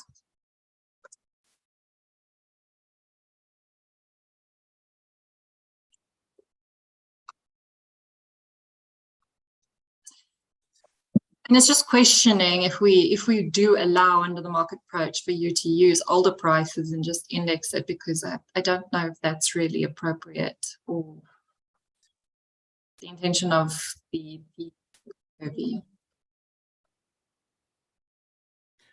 I mean, it depends on the market evidence, doesn't it? So because if you were looking at something, it comes to the periodicity of revaluations. So if you revalued every 3 years, let's say, you might want to reflect market changes in the intervening period. So you could use an independent index to do that as a proxy for revaluing. I think that's really what it's trying to get at, but whether it's quite expressed properly there or not. Yeah, so Lindy, I agree with that. I also think there's going to be, I shouldn't say sometimes, I think there'll be a lot of circumstances where you might not have a price on the measurement date. So you might have to go back a few weeks, a few months. I don't think it's necessarily saying go back 5 years, 10 years. It's just saying that you may not have a market or a liquid market on the specific measurement date. So as a result, you might need to look on a different date for the price. Renee and then Lynn. Yes, thank you, Chair. So I'm going to bring up the point here. I think it's relevant here, but it's also as a result of the deletion of the income approach. So if I recall prior discussions and prior briefings that we've had over the past months and even year on this project, I think we recognize that in some cases, maybe under the market approach, or maybe other techniques, that a DCF methodology may be appropriate, like a discounted future cash flow, not necessarily being the income approach itself, but the technique of DCF. So I'm wondering if we could pick it up somewhere, and I'm thinking maybe here, because it may be appropriate under computation of a market price or market approach. So I'm going to turn it back to staff, just to help me recall if that's in fact something that we could pick up here, to not lose it. Thanks, Renee. I mean, I think some of this may be what we have in the core text and what we have elsewhere, because that may well go into the valuation techniques being used. So I think we need to think about that one. But I'll come back to staff on that in a minute. Lynn. Thanks. Mine was just on what you said, Dave, and I guess I hadn't really thought about it until you said it, which is around modern equivalent asset, which is currently, I now realise, sitting under the cost approach. And I'm just querying in my mind, is that right? Does that mean when we have a market approach, we don't go and look for a market price of a modern equivalent asset? We only go and look for a market price of my second-hand, half-used, half obsolescent asset. So I'm just questioning, are we clear? And now I'm doubting myself about what I think I'm going to look for in terms of a price, because I guess I had assumed in my head that modern equivalent was pervasive across all approaches, but actually you've pointed out to us it's only put under the cost approach. I think we need to think about that. Thanks, Lynn. I think that it is challenging us on the kind of assumptions we bring into this. Dave, to you. I would just say that the drafting group brought up the same comment as you and Lindy and asked staff to make sure that was clear. I guess where we agreed was in subsequent guidance, but if that's not the right place, then we'll make sure it's clear in the core text as well. So leave that with us and I'll make sure the drafting group and I address it. Okay, and we'll have a look at the point that you raised, Renee, as well, in terms of, you know, whether that's, for example, IG or something like that. Okay, so then let's move on. Oh, Lynn, sorry. Yeah, can I just be clear then? When we are asking the drafting group to address it, are we saying that MEA does apply to both approaches? Is that what the board wants? I just want us to be, I thought it'd be helpful to be clear on that. So how I'd interpreted it, Lynn, was I'll go to the drafting group and be crystal clear on where staff believes MEA sits. And then depending on whether the drafting group agrees or not, we'll decide where to clarify that. But so sorry, I was just querying then, if I may, the role of, because I thought drafting groups are around, does the drafting reflect a board decision or board instruction? So do we need a board decision or instruction here to help us? So just on that, Lynn, then, so your proposal earlier was that it was higher up because it was a cross-cutting issue. And I think, and therefore when you get to techniques, if you take that approach, then you're saying that it is the modern equivalent that you're looking for a market value for, as well. Does that, sorry, the question you're asking is, does that crossover market as well as cost approach?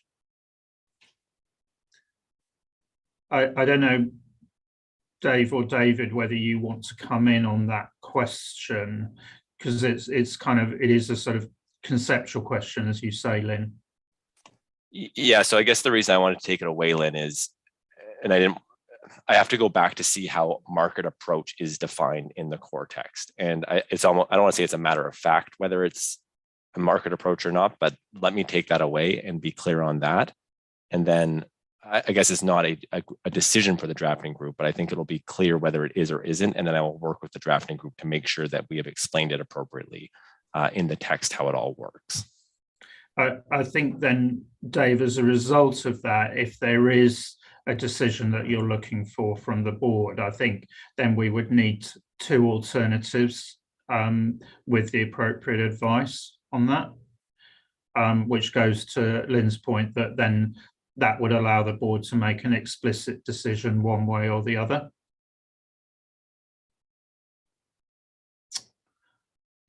Okay, Patricia, to you. Yes, thank you. My comment is about the modern equivalent assets. In the meetings before the EG, we discussed about the modern equivalent asset as an assumption for cost approach in accordance with the evaluation manuals. It's not for the market and the cost approach, only for the cost approach.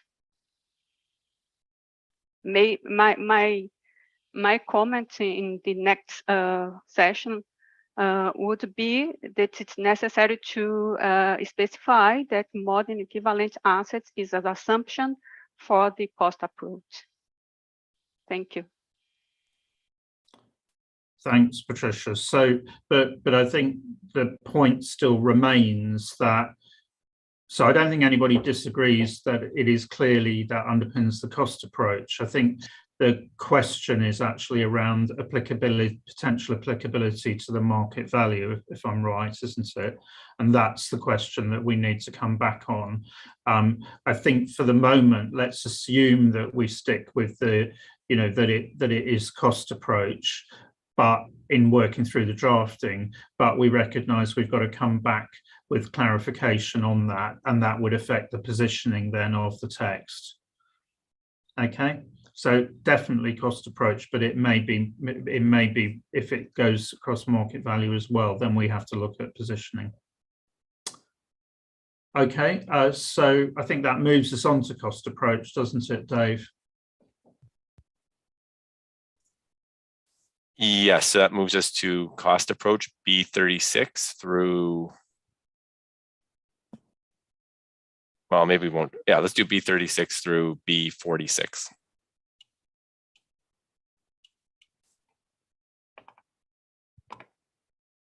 Okay, and I think, Patricia, we take your points as read anyway, but over to you on other specifics.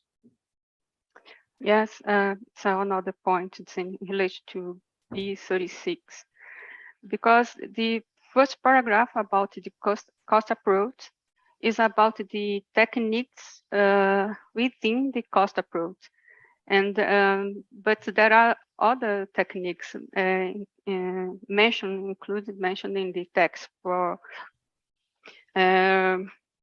reproduction, restoration, and replacement. In my view, it's not appropriate to start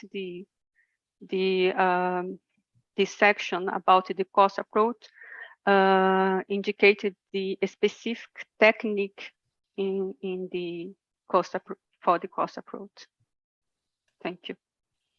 Thanks, Patricia. I mean, looking at it, there must be a question about really the need for B36 and B37, at least where they are, which is probably partly what's causing your problem. Todd, to you. Well, thanks, Ian. I've got a couple of points, one on B44 and one on B45. On B44, there's a reference to borrowing costs, and it's very one-sided in terms of non-capitalisation of borrowing costs. And I think we need to sort of elevate that to the principle that if the entity has a policy of capitalisation, then that policy needs to be thought through when it comes to working through the cost of the modern equivalent. And if it does capitalise them, it needs to think it through. If it doesn't build them in when it does it. So there's just something to think through on B44.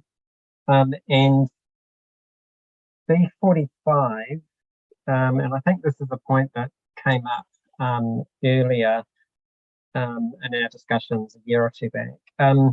We talk about economic obsolescence, and I don't think we've been clear how that's different to surplus capacity.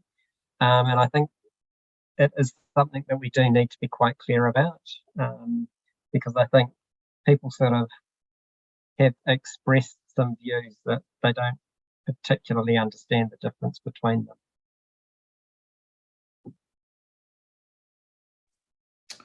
Thanks, Todd.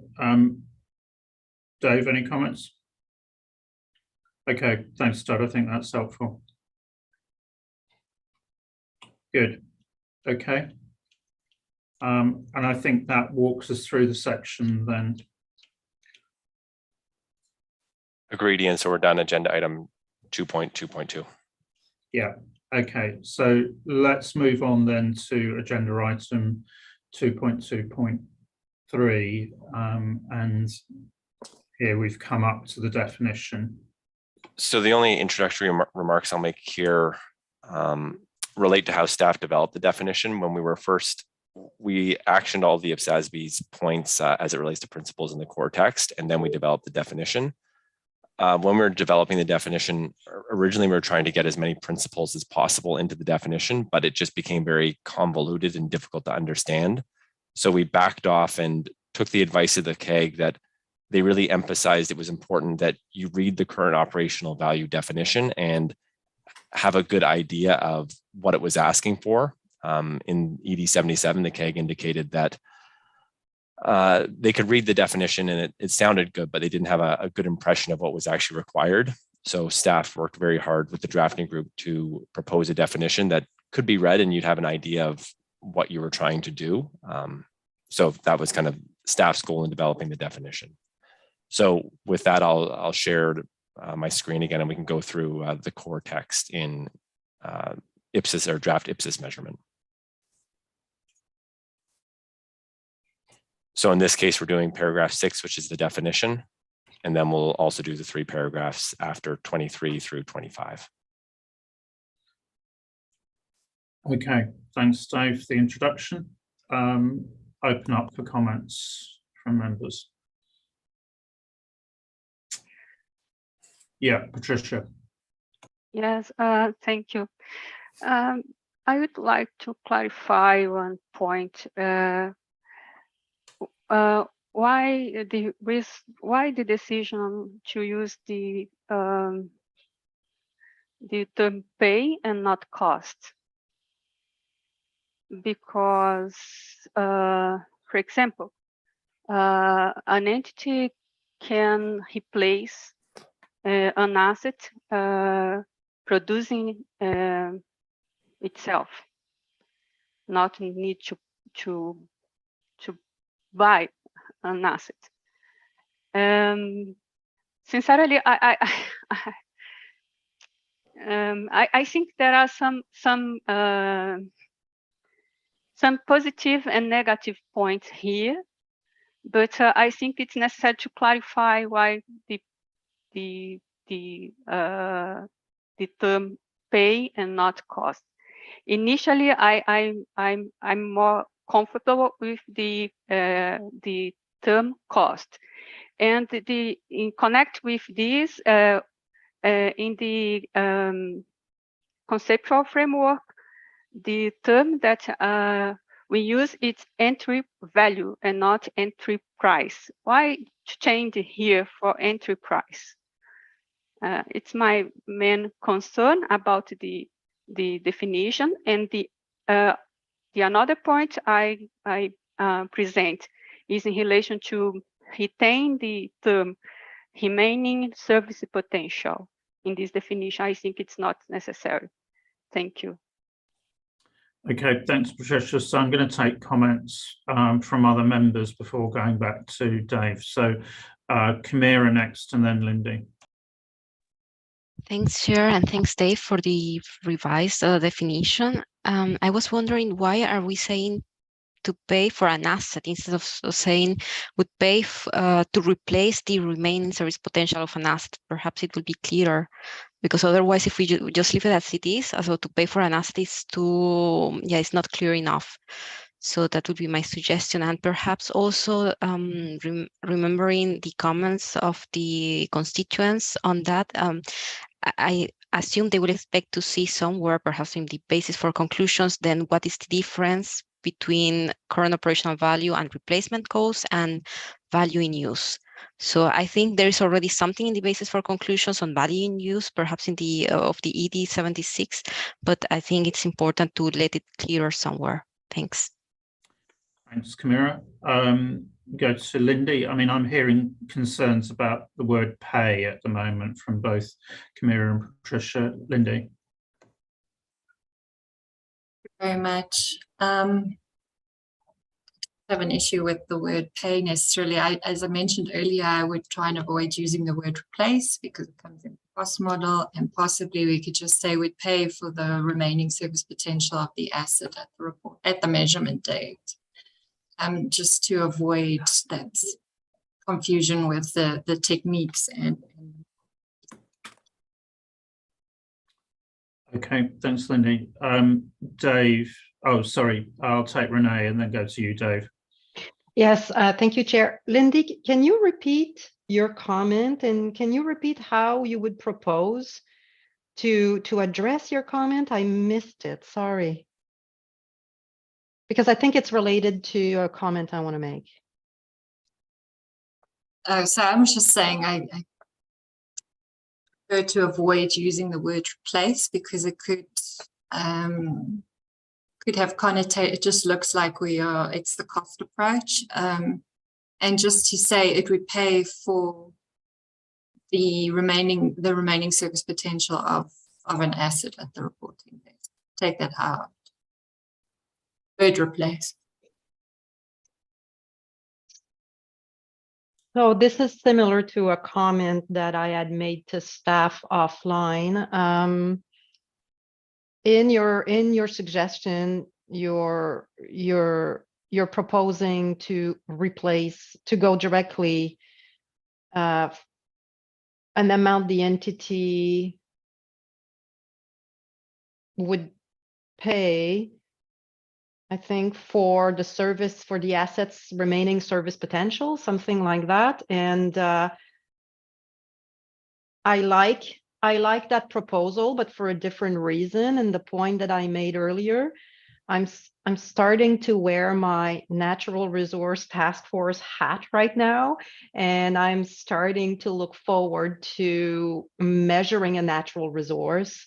And if we say an amount the entity would pay for the remaining service potential, so as opposed to pay for an asset, that's helpful because for a natural resource, one recognized method right now is to calculate a replacement cost of a green resource by computing the replacement cost if you would be building a gray infrastructure, right? So that's helping because you're replacing the service potential. So I'm not sure that I made myself clear, but I like not saying pay for the asset, but pay for the remaining service potential, because I think it's going to be helping us down the road for measuring a natural resource. Thank you. Thank you. Lindy, I'm going to allow you to come back in, and then I'm going to go to Dave.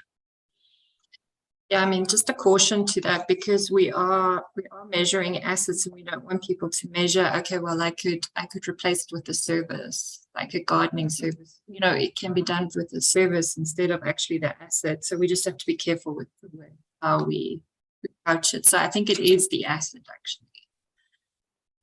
Otherwise, you could end up with different numbers. Thanks. I mean, I think in this, we're going to have to land on something. And I think although conceptually your point, Lindy, is right, I think we have to actually locate it in the asset somehow. So it may well be that you know, it's the amount the entity would pay to replace the remaining service potential of an asset, rather than, and that starts to move in your direction, but it locates it in the asset, and thinking about all the various other pieces of analysis that we've just gone through. And a lot of those depend on the use of that term. That's the existing asset. It's not reconfiguring it or anything like that. Dave? All really good points, and it always makes me feel better when the drafting group has already brought these up, so I can answer some of these questions, and we've had discussions around them. Lindy, what you just said to, I guess, respond to Kamira and Renee's point on changing the ordering of pay for an asset to replace its remaining service potential or replace the remaining service potential of an asset is the exact reason we worded it the way that we did. Based on the IPSASB's June board decision, we really wanted to focus on replacing we said physical asset at the time. So that's why we said pay to replace an asset, or we said asset and separated service potential. And we did want to be clear for that reason. So I personally think from an English perspective, it sounds better the way Renee is suggesting it, but we tried to be explicit that you were replacing the asset, not the service potential of the asset. With regards to Patricia, your points, we didn't specifically talk about pay versus cost, but we did spend a lot of time on the term pay, and it really relates to, we tied it to amount, and we said you pay for an amount, you wouldn't have a cost for an amount, so we tied it in from that perspective. I think we talked about price was the other term we considered, but again, we didn't consider cost versus pay, but that's why we went with the word pay. And then I'll have to look into entry value versus entry price. I don't have an answer for you why we deviated from that term.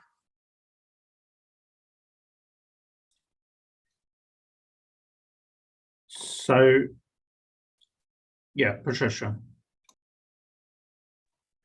Sorry, David, I couldn't understand the last comment about the value pricing, the value entry price and entry value.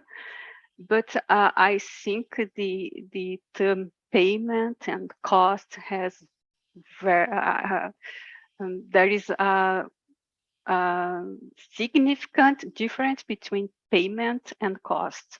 I think it's necessary to analyze with which is more appropriate, considering, for example, the key aspect, costly manner. Costly manner not necessarily implies in payments. But yes, it's my question. And I would like, please, could you repeat your comment about the entry value? You didn't miss much, Patricia. I said I didn't have an answer for you, and I'll have to look into it. Okay. So I think if we look at this problem with the word pay, part of it relates to, is there a market that you're looking at? So you could use the term pay in that respect. If it's the cost approach, you would not pay for the entire asset. You would build up the cost through getting the cost, or what you would pay for the individual elements that would build up to that cost. And I think there may be, if we went for the word pay, therefore what we would have to do would be to provide some explanation of that concept, that it can work with both the techniques, but it needs to be interpreted in different ways for the two techniques. And that would probably bridge the position that your concern, Patricia, I think if we articulated it in that way, and that might also address what Kamira's concerns were. If we do that, then I wonder whether what we should do is actually, and I think perhaps this this addresses a couple of the other points, but move the reference to the asset, because we do need the asset in the definition, but it moves to the end so that you would have something like pay to replace the remaining service potential of an asset, which kind of bridges to Lindy's point, but I hope it also would help Renee out if we went that way.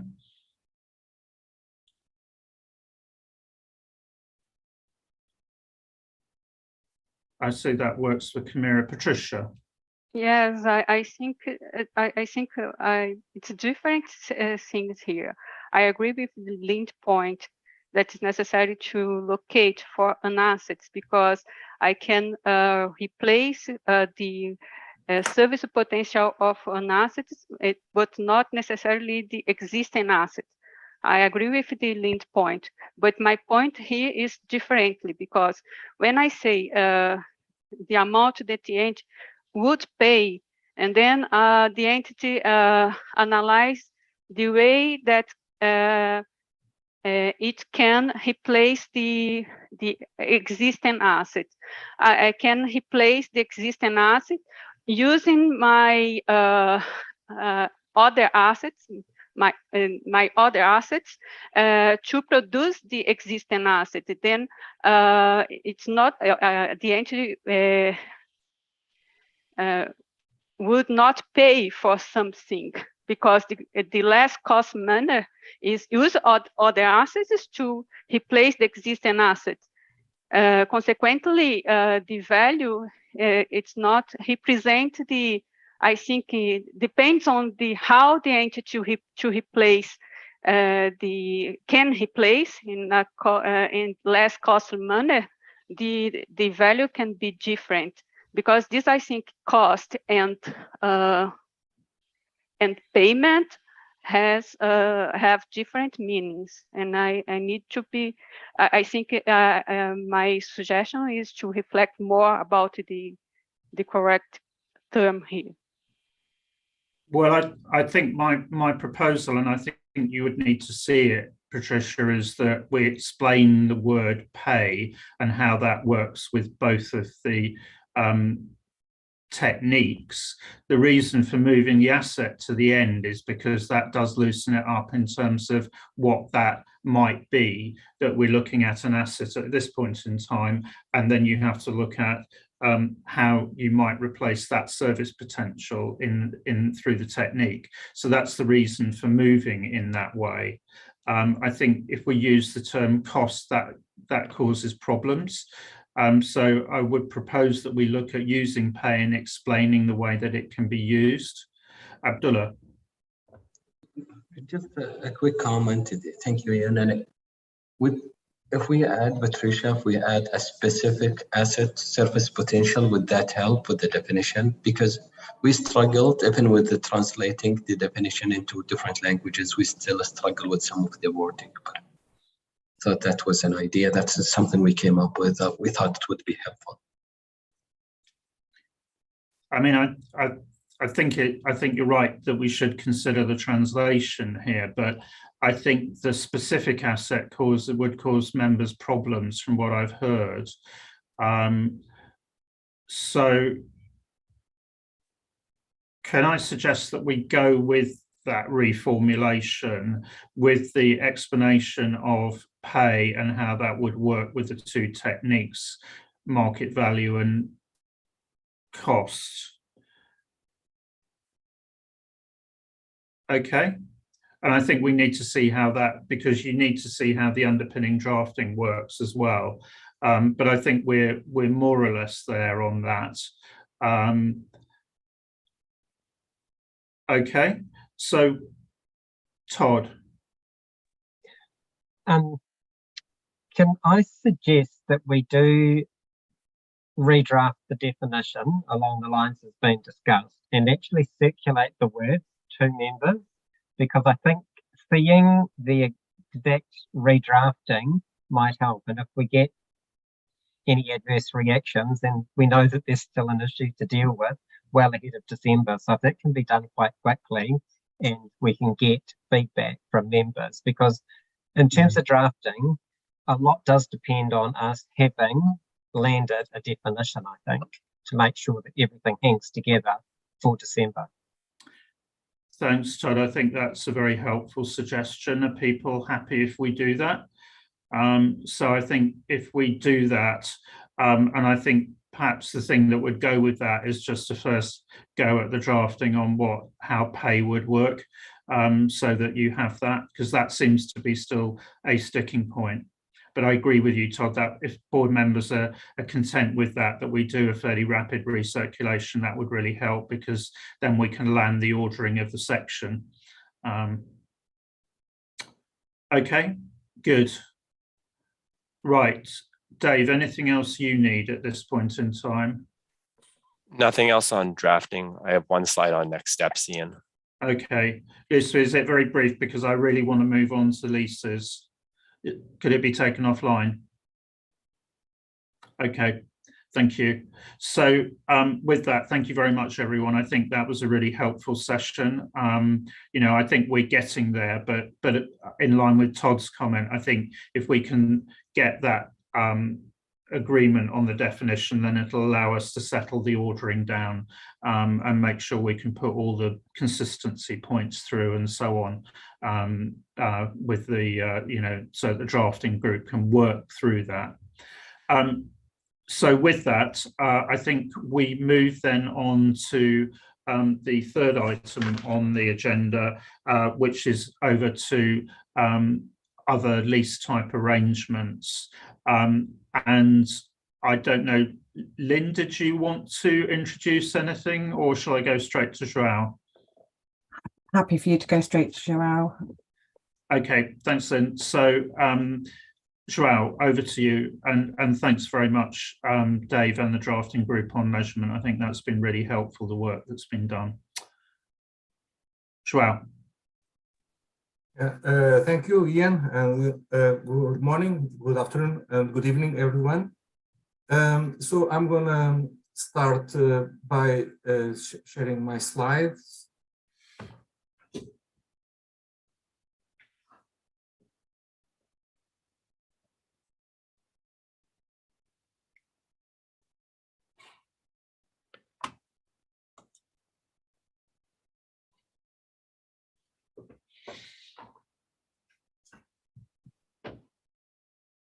Okay, so we are now in agenda item 3, other lease type arrangements, and you're still in Lisbon, João, but anyway.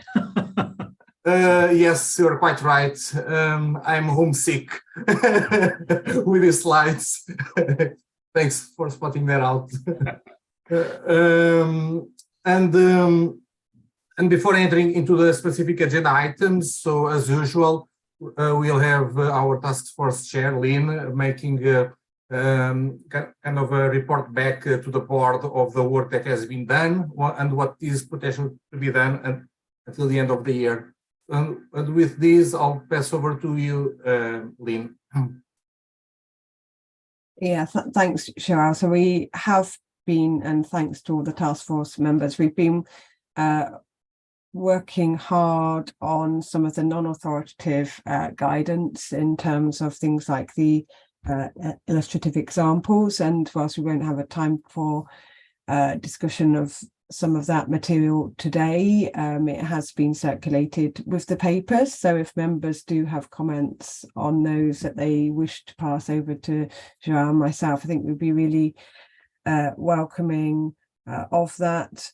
And then we've then got on the agenda for today a slightly refined paper on initial measurement, knowing that we still need to do work on subsequent measurement and also on transition. So you know, lots of work for us still to do on this project, but we sort of are progressing the drafting at a detailed level, and if members do have offline comments on drafting, then we're more than happy to take those as well. And as you can see from the slide, in terms of what we're currently planning for the December meeting, obviously the December meeting agenda needs to be agreed on that. But I think one of the important things in the December meeting, if we get our way on the agenda, would be the draft feedback statement as well, just to help users navigate the feedback that they gave us and where they will find guidance from us as a result of that.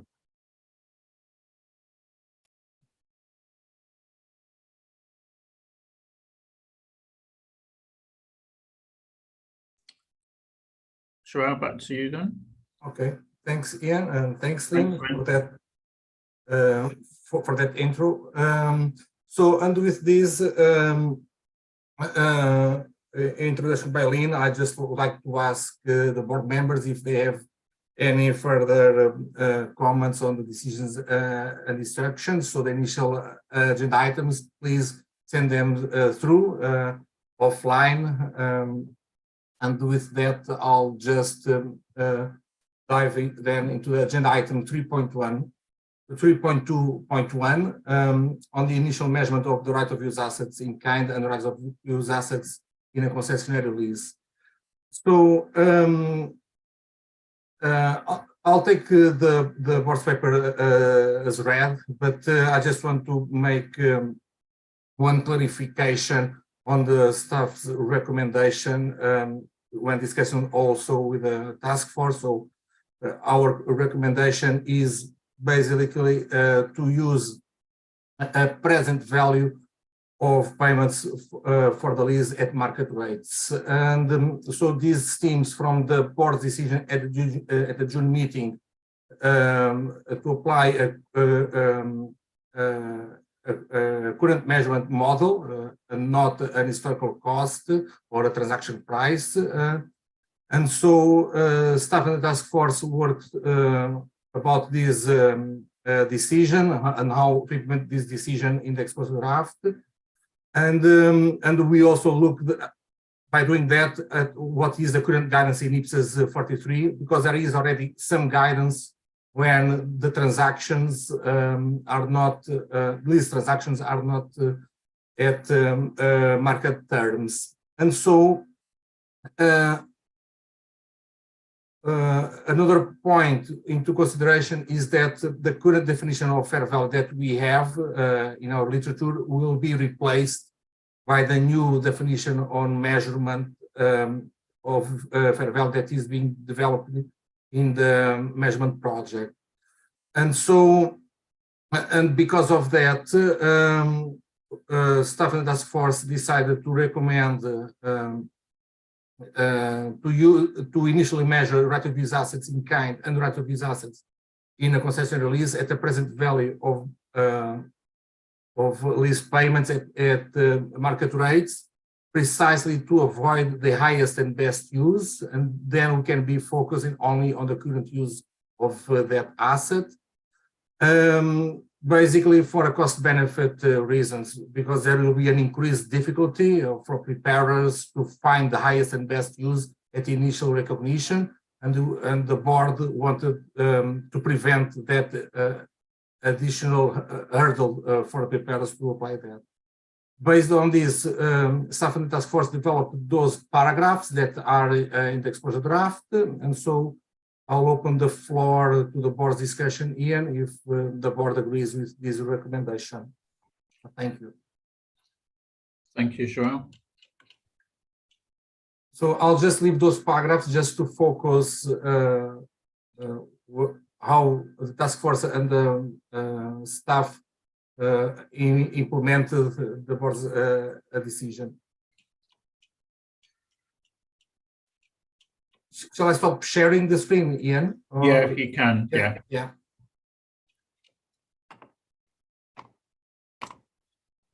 Okay. So take a round of comments from members. So I've got Camilla first, then Patricia, then Lucy. Thank you, Chair, and thanks, João, for these arguments and the agenda papers. I fully understand the reasoning behind making this proposition and to deviate from the fair value definition. I just have a clarification question. So it's my understanding that as this is only a proposal for initial measurement, so that means our measurement framework does not apply, because otherwise I will be wondering, okay, under which measurement technique, because it sounds a bit as like the income approach under the current operational value, because it's a concessionary lease. But if it's not the so as it is initial, I just wanted to confirm that. Okay, if it's initial measurement, that the measurement framework will not apply, because that's how we could then answer the questions from the countries, or if they ask us what measurement technique is that, or how it fits with the new proposed measurement framework. Thanks. Thanks, Camilla. I'll go to Patricia and then to Lucy. Thank you, Joe, and thank you the task force for considering my comments, offline comments previous to this meeting. But I continue this. I disagree with the proposition, because the difficulty to apply the fair value is an issue for right of use on assets, but also for other PP&E and intangible assets. The right of use on assets is normally is classified as PP&E and intangible assets. It is not a specific question here for a leases project. It's a question for the assets acquired from non-exchange transaction. And then I think I can open the discussion, and I have, and maybe you have to discuss other standards, because the argument here is applied in the other standards too, because this I disagree. And the other argument is some right of use on assets is held for financial capacities, not for operational capacity. And it's another argument to retain fair value. And another argument is that the high and best use and the assumption about the high and best use is complicated when the entity has an asset and need to apply fair value. But in the initial recognition, when in considering that the lease is based on a contractual agreement, there is normally a fair value, and the transaction price is the same. And I think it's and for define if the lease is at below market or not, is necessary to have the information about the market. Because of some arguments, I disagree with the proposition, and my suggestion is to retain the fair value as a deemed cost. Thank you. Thanks, Patricia. I'll take comments from Lucy and Renee, and then I'll go back to you, João or Lynn. Thank you, Chair. Actually, my comment is I think there should be an explanation, or further analysis or explanation on how the task force concluded that the change in the definition of the fair value would result in the two consequences that were identified in paragraph 9. I thought it would be relevant to understand the basis of such analysis in order to provide better judgment and to appreciate the implication of the necessity to provide the recommended application guidance in the proposed amendments. Secondly, on the first consequence, which is the initial measurement, would no longer be based on the current use. I think this is not consistent with AG 62. I'm confused with AG 62, where there is still a reference to the current use of the underlying asset. So I think there should be some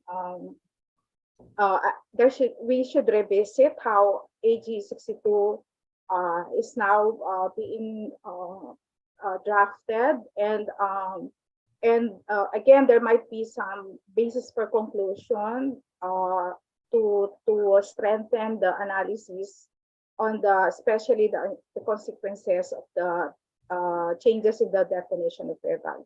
Thank you. Thanks, Lucy. Renee, and then I'll take Todd, and then we'll go back to you, João. Yes, thank you, Chair. My comment is similar to Patricia's comment. I don't necessarily disagree with the approach that's taken here, but it's interesting that the justification for taking this approach could be expanded to other types of assets, in-kind assets, received as part of a non-exchange transaction. So I go back to prior discussions that I've had offline and maybe during board meetings to challenging that deemed cost is fair value. And now with the new definition of fair value, are we introducing significant additional burden on preparers to struggle through a highest and best use computation of fair value on day one, when on day two they're probably going to bring the value down to something similar to a COV, because we're a non-exchange transaction, because it's about the operational capacity of the asset and not its financial capacity in many cases. So I don't disagree with the argument here. I don't necessarily disagree with the direction, but then I pause and I wonder, it's creating an inconsistency in the logic we're applying here versus the logic we're applying with keeping fair value being the proper measurement basis for deemed cost in the other circumstances. And I would want us to address that and feel comfortable that we're inconsistent if we conclude we need to be, and then properly articulate it in the literature. Thanks, Renee. Todd, to you. Yeah, thanks, Ian. I would support what Renee had just said. When I read the words, I suppose what I was thinking was, do we have a good collective understanding of how this might play out in practice? Because I read the words and I think, well, when we talk about market rates, for a lot of assets that might be leased in a public sector context, I don't know whether those assets would have market rates applied to them. So there's no market that these things are being leased in sometimes. And maybe it comes to the comment about specialised assets when we're sort of saying the market rates aren't available. But are we anticipating from this drafting that there will potentially be quite a number of the specialised assets that we will essentially end up falling back on the contractual payments in terms of measurement? And if so, I think that's probably a good outcome based on a lot of the concerns that came through when we exposed this the first time around. So I think what I'm trying to say is, do we have a good common understanding of how this might play out in practice? Thanks, Todd. Lynn, I don't know whether I could go to you and just sort of see whether you have any top level comments, and then if there's any support from João afterwards. Then, so maybe if I can go to you first, Lynn. Yeah, I'll just pick up Todd's point first. It feels to me like you can't preempt or make assumptions on how this may play out, that we're going to have more specialist or non-specialist. I suspect, and I could be wrong, that there'll be a lot of concessionary building leases. So I can't absolutely say that it would be for specialised assets only. So I don't think you could make that assumption or have that as an assumption underpinning what we do here. I think a couple of observations here is that we are proposing what we're proposing because of the reasons set out in the paper, that we didn't feel that fair value was necessarily appropriate to get to that initial measurement. Maybe in our minds, and we're not, and maybe we need to come back and bring a paper that both covers initial and subsequent measurement, because I guess partly in our minds, if you end up with a subsequent measurement at a COV basis, you wouldn't want to go to a fair value and then come down to a COV. So maybe that was partly implicit, but it wasn't. It genuinely wasn't. It was us thinking about initial measurements. So, but maybe we do need to bring back the suite of measurement.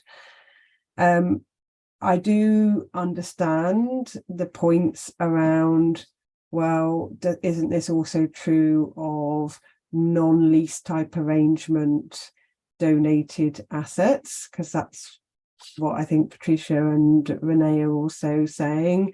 And shouldn't this also, if we're applying it here, wouldn't we apply it there? We couldn't do that as part of the leasing project because the leasing project's about leases. I guess there's a top level observation from me about, do we need to go there in the revenue project or not, question mark, now that we've got measurement as well. Don't know. I do accept the point. I don't think the leases project is a place to solve that particular point, but I do think it needs to be solved. Thanks, Lynn. So perhaps if I can just sort of check my understanding, in a way, what we're saying is by basing it on the lease payments, that, you know, is kind of equivalent almost like to transaction price on initial recognition. Is that sort of what we're saying here? Well, we're saying you would go and in the market and look for a similar rate, a similar lease in the market if you didn't have the concession. That's what we're asking people to go and do. So if I want to lease this asset for this purpose, what would the market charge me, and compare that to what is this lease arrangement that I've entered into, so that we can get to the concession. And when we go and look in the market for a similar lease, we are putting some in effect constraints on that around it's this asset for this sort of, in this sort of location for this sort of use. It's not any asset for any use, as it were. That's sort of what we're trying to suggest. Thanks, Lynn. I think that's helpful clarification. Lindy, to you next.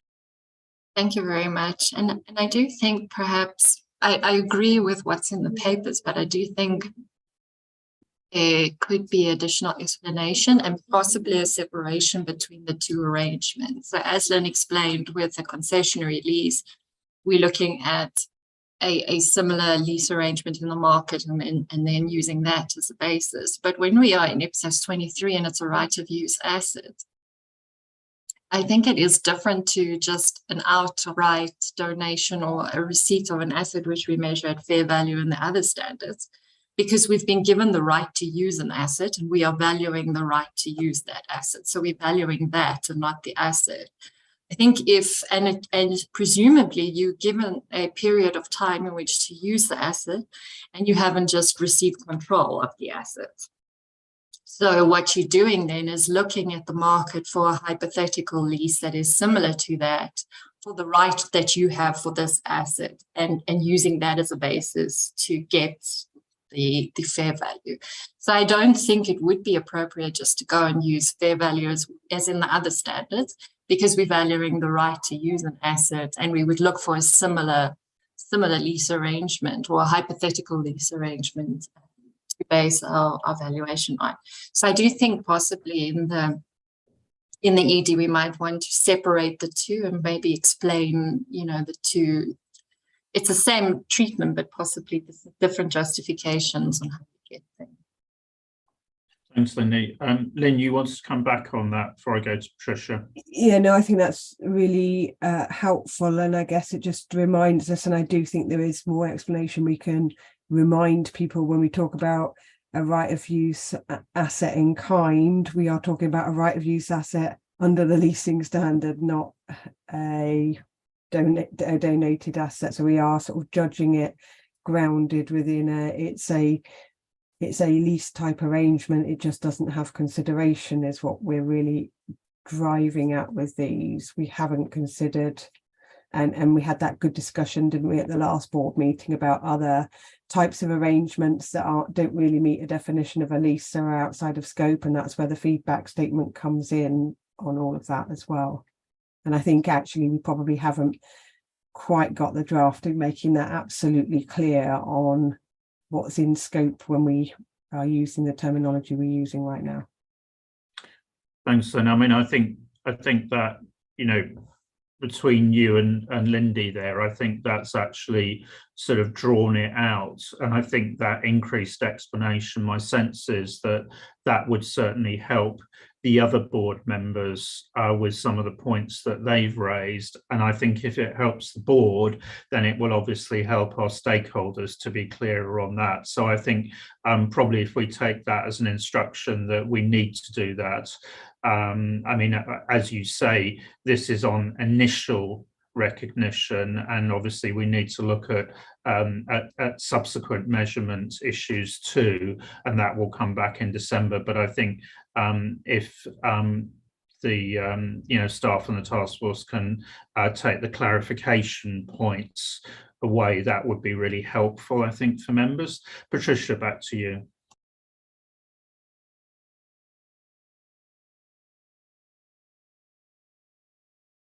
You're on mute, Patricia. Sorry. I continue. My view. I continue. The right of use an asset is an asset as other assets. I think it's. I continue with the same argument, but I think the movement is to retain the payments, lease payments at market rate. And then in this case, I think it needs to clarify what is market rate, as Todd said, considering in each perspective, in the perspective or our participants. I think it's yes, because if not, how I can measure the concession component. Another point is when I analyze the measurement, initial measurement in IPSASB 43, the criteria is measured at cost, and the cost is composed of not only lease payments but direct costs and costs to be incurred by the lessee in dismantling and removing the underlying assets. Then I think it's necessary to be careful to consider the cost of the cost as only the payment at market rate, because in this case we can have two different approach and two different value for the same assets, but when one there is a concession component and one that isn't the concession component, I think it's necessary to align, or the cost in the case of the lease at below market, the payment in the composition of the cost is the payment at the market rate. And in relation, so what just and the last point, when it's not possible to identify the payments, lease payments at market rate, I think it's not necessary. It's not possible to recognize the assets because it's not possible to identify the concession component. Thank you. Thanks, Patricia. Lynn, do you want to come back on any of because some of, I think, what Patricia said would be taken up in the explanation, but I just want to allow you to come back on that at all. Yeah, I think it would. I'm conscious we haven't let Joao come back at all, though, so I'm sure Joao's got points he probably wants to make on all of the what's been said about it. We haven't given him an opportunity yet, so I wonder if we ought to go to Joao. Okay, Joao, anything you want to add? I mean, there's a lot of detail to be underpinned, but anything you wanted to add at this stage? Yes, thanks, Ian. So I'll not go into the details of each point, because I think there is always a common element in all the points, which is the change from fair value to this measurement technique that Staff and Task Force is proposing, that is underpinning all this discussion. So I just want to remind the board that Staff and the Task Force did propose the fair value measurement at the June meeting. So that was our initial proposal. And at the time, the board decided not to apply, not to accept our recommendation, precisely because of the reasons that we had in the paper. So what I'm seeing now is the board revisiting that earlier decision, but I understand that might have some concerns, but I think, and to the point that some board members are now raising, that if we expand the explanation in the VCs on the reasons that we are moving away from the fair value to, which is a measurement basis, to a measurement technique, according to what we are now proposing, I think it will address the concerns that now some board members have in moving away from fair value. And I'm more than happy to work with the task force and those board members that are raising those concerns offline until the December meeting to address those concerns. Thank you. Okay, thanks, Joao. So I think we've had a good discussion on that initial recognition point, and as we've agreed, there is further explanation that needs to be included that would then help in terms of supporting this as the way forward. So I think if that can be done for December, that would be really helpful. You've got the other paper on transition that I'd like to just pick up as well. So if we move on to that now.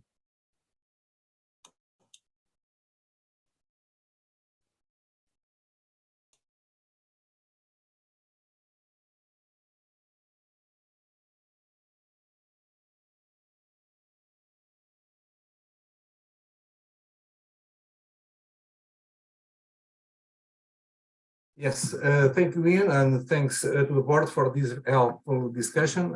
Like I said, I'll reach out to the board members that raised those points and try to clarify those when finalizing the idea for the December meeting. And the other last point that we had for this meeting was the transition requirements. So what Staff and the Task Force did was basically try to apply the same principles that we already have for transition and apply those principles to the concessionary leases and also to right of use assets in kind where appropriate. So for concessionary leases, the draft paragraphs are in IPSASB 43, in this express draft 84, and for the right of use assets in kind, those paragraphs are in IPSASB 23.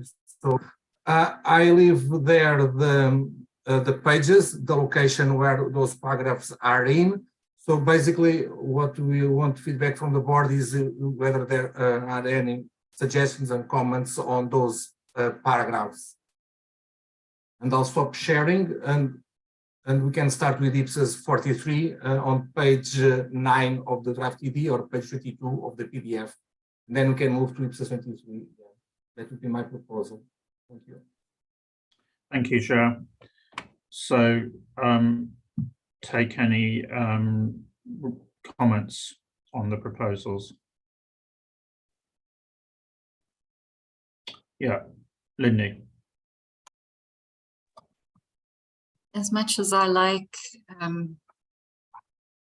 granting concessions on to to assist preparers with applying the principles and the standards. It's only here where we allow an alternative if they can't measure get a market value or a fair value. In other standards where we refer to fair value, we just refer to fair value. So yeah, I mean, we're being lenient here where we aren't in other standards. So I guess it's just, are we sure we want to do this?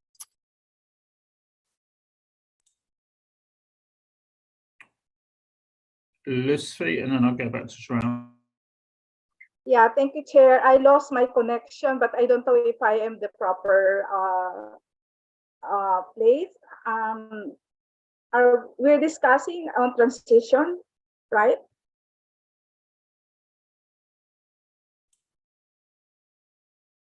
Sorry, Lucy. Yeah, we're discussing on transition before I lost my connection. Yeah, actually, my comment is that I concur in the staff and task force recommendation on the transition requirements. But in order to provide more guidance to our constituents, I thought it would be helpful to also formulate a matrix of comparison that would contain the paragraph pertaining to the existing transition policies in IPSAS 43 and the revisions made, if any. And further, I think there are other subtopics under IPSAS 43 which can also be cited as references for transition, such as the amounts previously recognized in respect of public sector combinations and the COVID-19 related rent concessions for leases. Thank you. Thank you, Lucy. So, Joelle, back to you.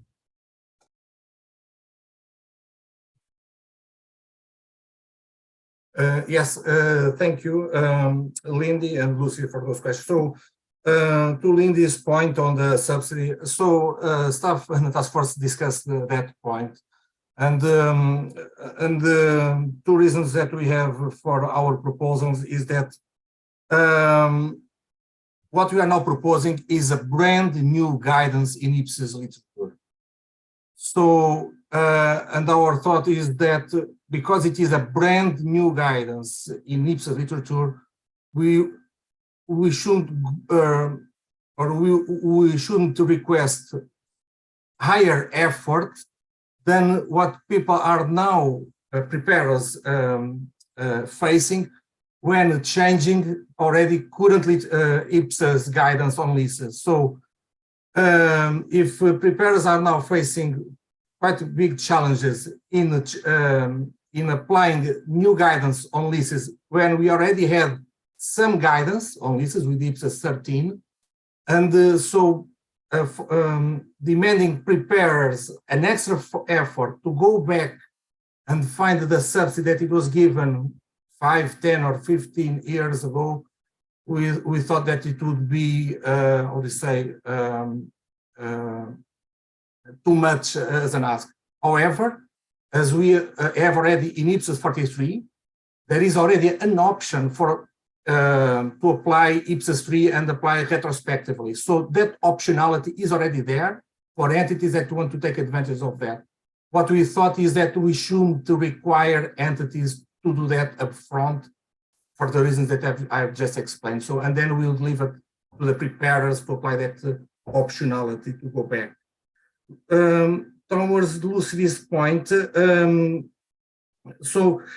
yes, staff and the task force are thinking on providing more guidance on the guidance that we are now proposing, and we'll have the publication materials like at a glance, even the feedback statement to help preparers to apply better what we're proposing.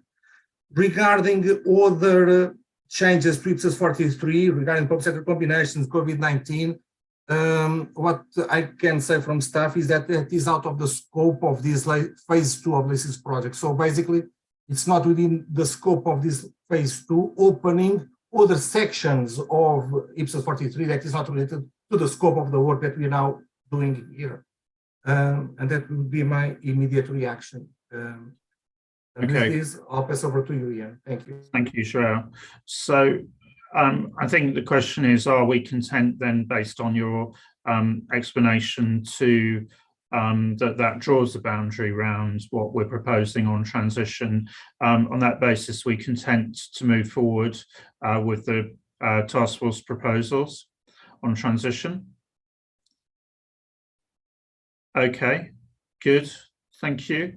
Now, obviously, there may well be other comments on drafting and so on, so if you can pass those through to João, that would be really helpful. And obviously, there's you've got the list that you showed at the beginning, João, in terms of material that you're proposing will come back to us in the December meeting. Okay. So I'm mindful that we are actually on the hour at this point in time, but we did, with your permission, want to just update you on what has been going on in terms of sustainability reporting and what we're proposing to bring to the board in December. So with your indulgence, if we can just take 10 to 15 minutes just to walk you through that, because obviously we have an important discussion coming up in December. So Dave and Celine, over to you for this. Ian, did you want to go through the 3 or 4 slides, or do you just want to do the December meeting plan? I think if we can just briefly skip through the slides, I think that would be helpful for members. I don't think we need to dwell on that, but I think it's just useful to give the context and then to move through into what's coming up. Okay, I'll go through them quickly then. Yeah. So as Ian mentioned, there's a significant decision coming in December where members will have to really frame the board going forward as it relates to sustainability. This slide really goes through what we've done to date and where we'll hopefully be by December. I think the key points I'll make, if we start kind of third from the bottom where we presented the feedback to the forum, this is going to be the newest input that the board will hear in December. Nothing really changed, but this will be incorporated into the analysis. From October to November, staff and the chair are reaching out to various other international bodies, specifically the IPSASB and GRI, to talk about just how we'll potential ways to collaborate going forward and how we can make sure there's a smooth transition, assuming everything goes ahead. And then, as I mentioned at the top, significant decision in December on positioning the board and the way forward as it relates to sustainability.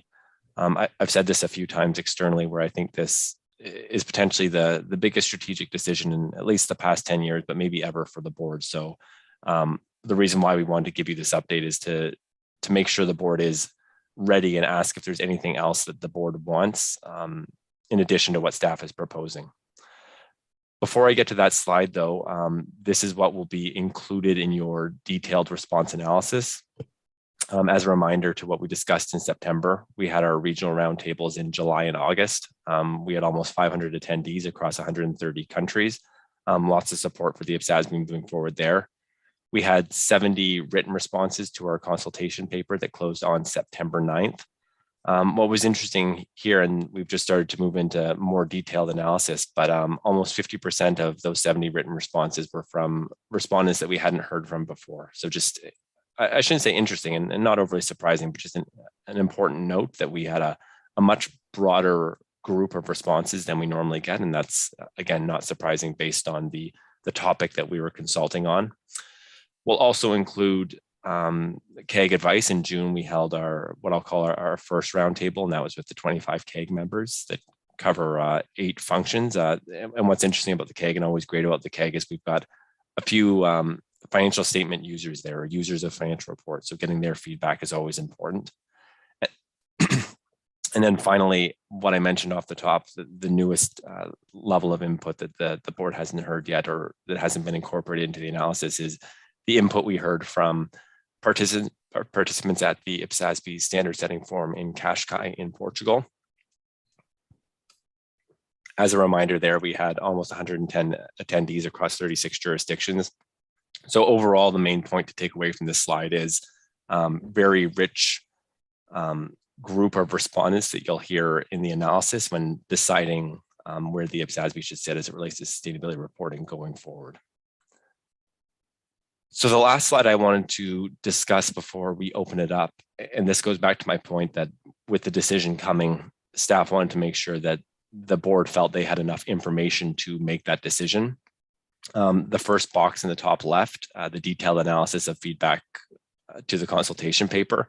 This is really everything on the last slide. Staff is pulling this all together right now so that you get the full analysis. Staff will perform a full analysis and give recommendations based on what we've heard from respondents across those 4 areas that I just highlighted. We'll also provide an update on discussions with GRI and IPSASB and any other international organizations we reach out to. And we think these 2 areas will really form staff's key conclusions and recommendations, really whether the IPSASB should be in the sustainability space or not. And then the next set of information that staff will provide is we'll provide an update on where we are with funding and what resources are available going forward. And then staff will also present plans for the board's supporting arrangements. This here really relates to the sustainability reference group, but really how the IPSASB could operate going forward. And we think those 2 inputs really lead into potential scenarios on how the IPSASB could move forward with sustainability reporting, should it want to move forward.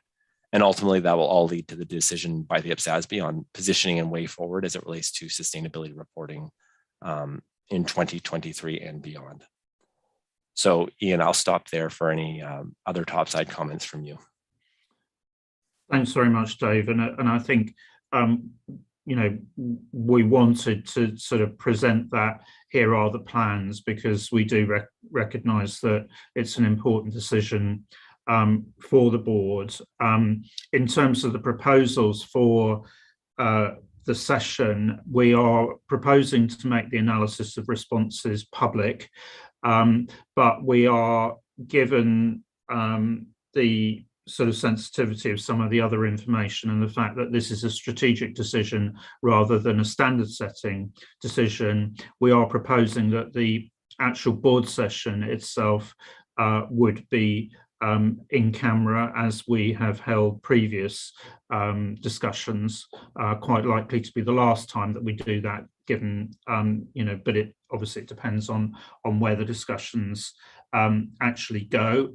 We are also looking at agenda time, and given the importance of this, at the moment we're looking at this being essentially, you know, an entire 5-hour you know, discussion, so that, you know, that allows the board adequate time to really go through what's been said, what the implications of that are, what that will mean or could mean going forwards, and, you know, different, and that's where the scenarios come in terms of, you know, there may well be shades of grey in terms of what you can do, when you can do it, and so on. There's also a very dynamic position going, you know, in terms of anybody that's following IPSASB deliberations.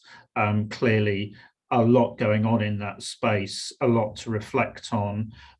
Also a lot of questions around the future collaboration between IPSASB and GRI and so on. And I think, you know, we will want to report on the latest discussions again there, and a dynamic picture in terms of funding at the moment. So for all of those reasons, those are the plans. But we wanted to just allow you time to reflect on, are there any other things that you would want to see as inputs to that discussion, to be sure that you're well briefed, and you've got the information you need at your, you know, to hand for that discussion in December. So with that, I'll open. Over, Adrian, to you first. Yes, thank you, Ian. As I understood what I read about the World Congress of Accountants, there will be discussions between the three main boards, or three boards are involved in sustainability reporting. So it would be pretty interesting that we have some sort of backup or update on the discussions about one of the very important issues that I've raised many times before, that is consistency between the dynamic and the strategies of the three boards. It really makes sense that this, but of course it makes sense that the three boards discuss the global consistency in Mumbai. It's also for us, fruitful thoughts in the future. Thank you, Adrian. And yes, you're right. There is a plenary session at the World Congress of Accountants, which is actually Sue Lloyd from the Deputy Chair of the IPSASB will be presenting there. I will be on that panel, as will Tom Seidenstein from the International Audit and Assurance Standards Board, and also Gabriella, the Chair of the Ethics Board. I think, the other, clearly, I'm constrained in what I can say going into that discussion by where we are in terms of discussion, and certainly nothing I will say will go ahead of any board's decisions. So rest assured on that front. I think, though, it's important, it does show you that if we move forward into sustainability reporting, that actually would actually bring the board into those broader discussions in a way that hasn't been the case in the past. I think the other organisation that I would also add to that list, though, is the GRI, Global Sustainability Standards Board. They also are looking at their strategy, and indeed I did a video presentation and Ross attended virtually to provide supporting discussion for them, because they didn't previously have public sector on their radar in the list of sector guidance that they are planning to produce. And so they now have an instruction to their staff to go away and to discuss potential collaboration with us in terms of public sector. So that was a presentation that was done last week. Again, we'll be factoring that into discussions, and we'll reflect that in the material that we bring to you in December.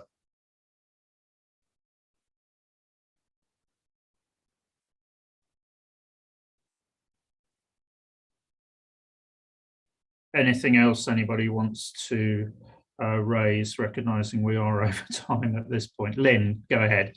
Yeah, it's just a practical, the materials for December then, will we be able to share that with our technical advisors, or do you want it just board, or will that be public? Just wanted to clarify. Yeah, very reasonable. I think the definite commitment is that the response analysis will be made public.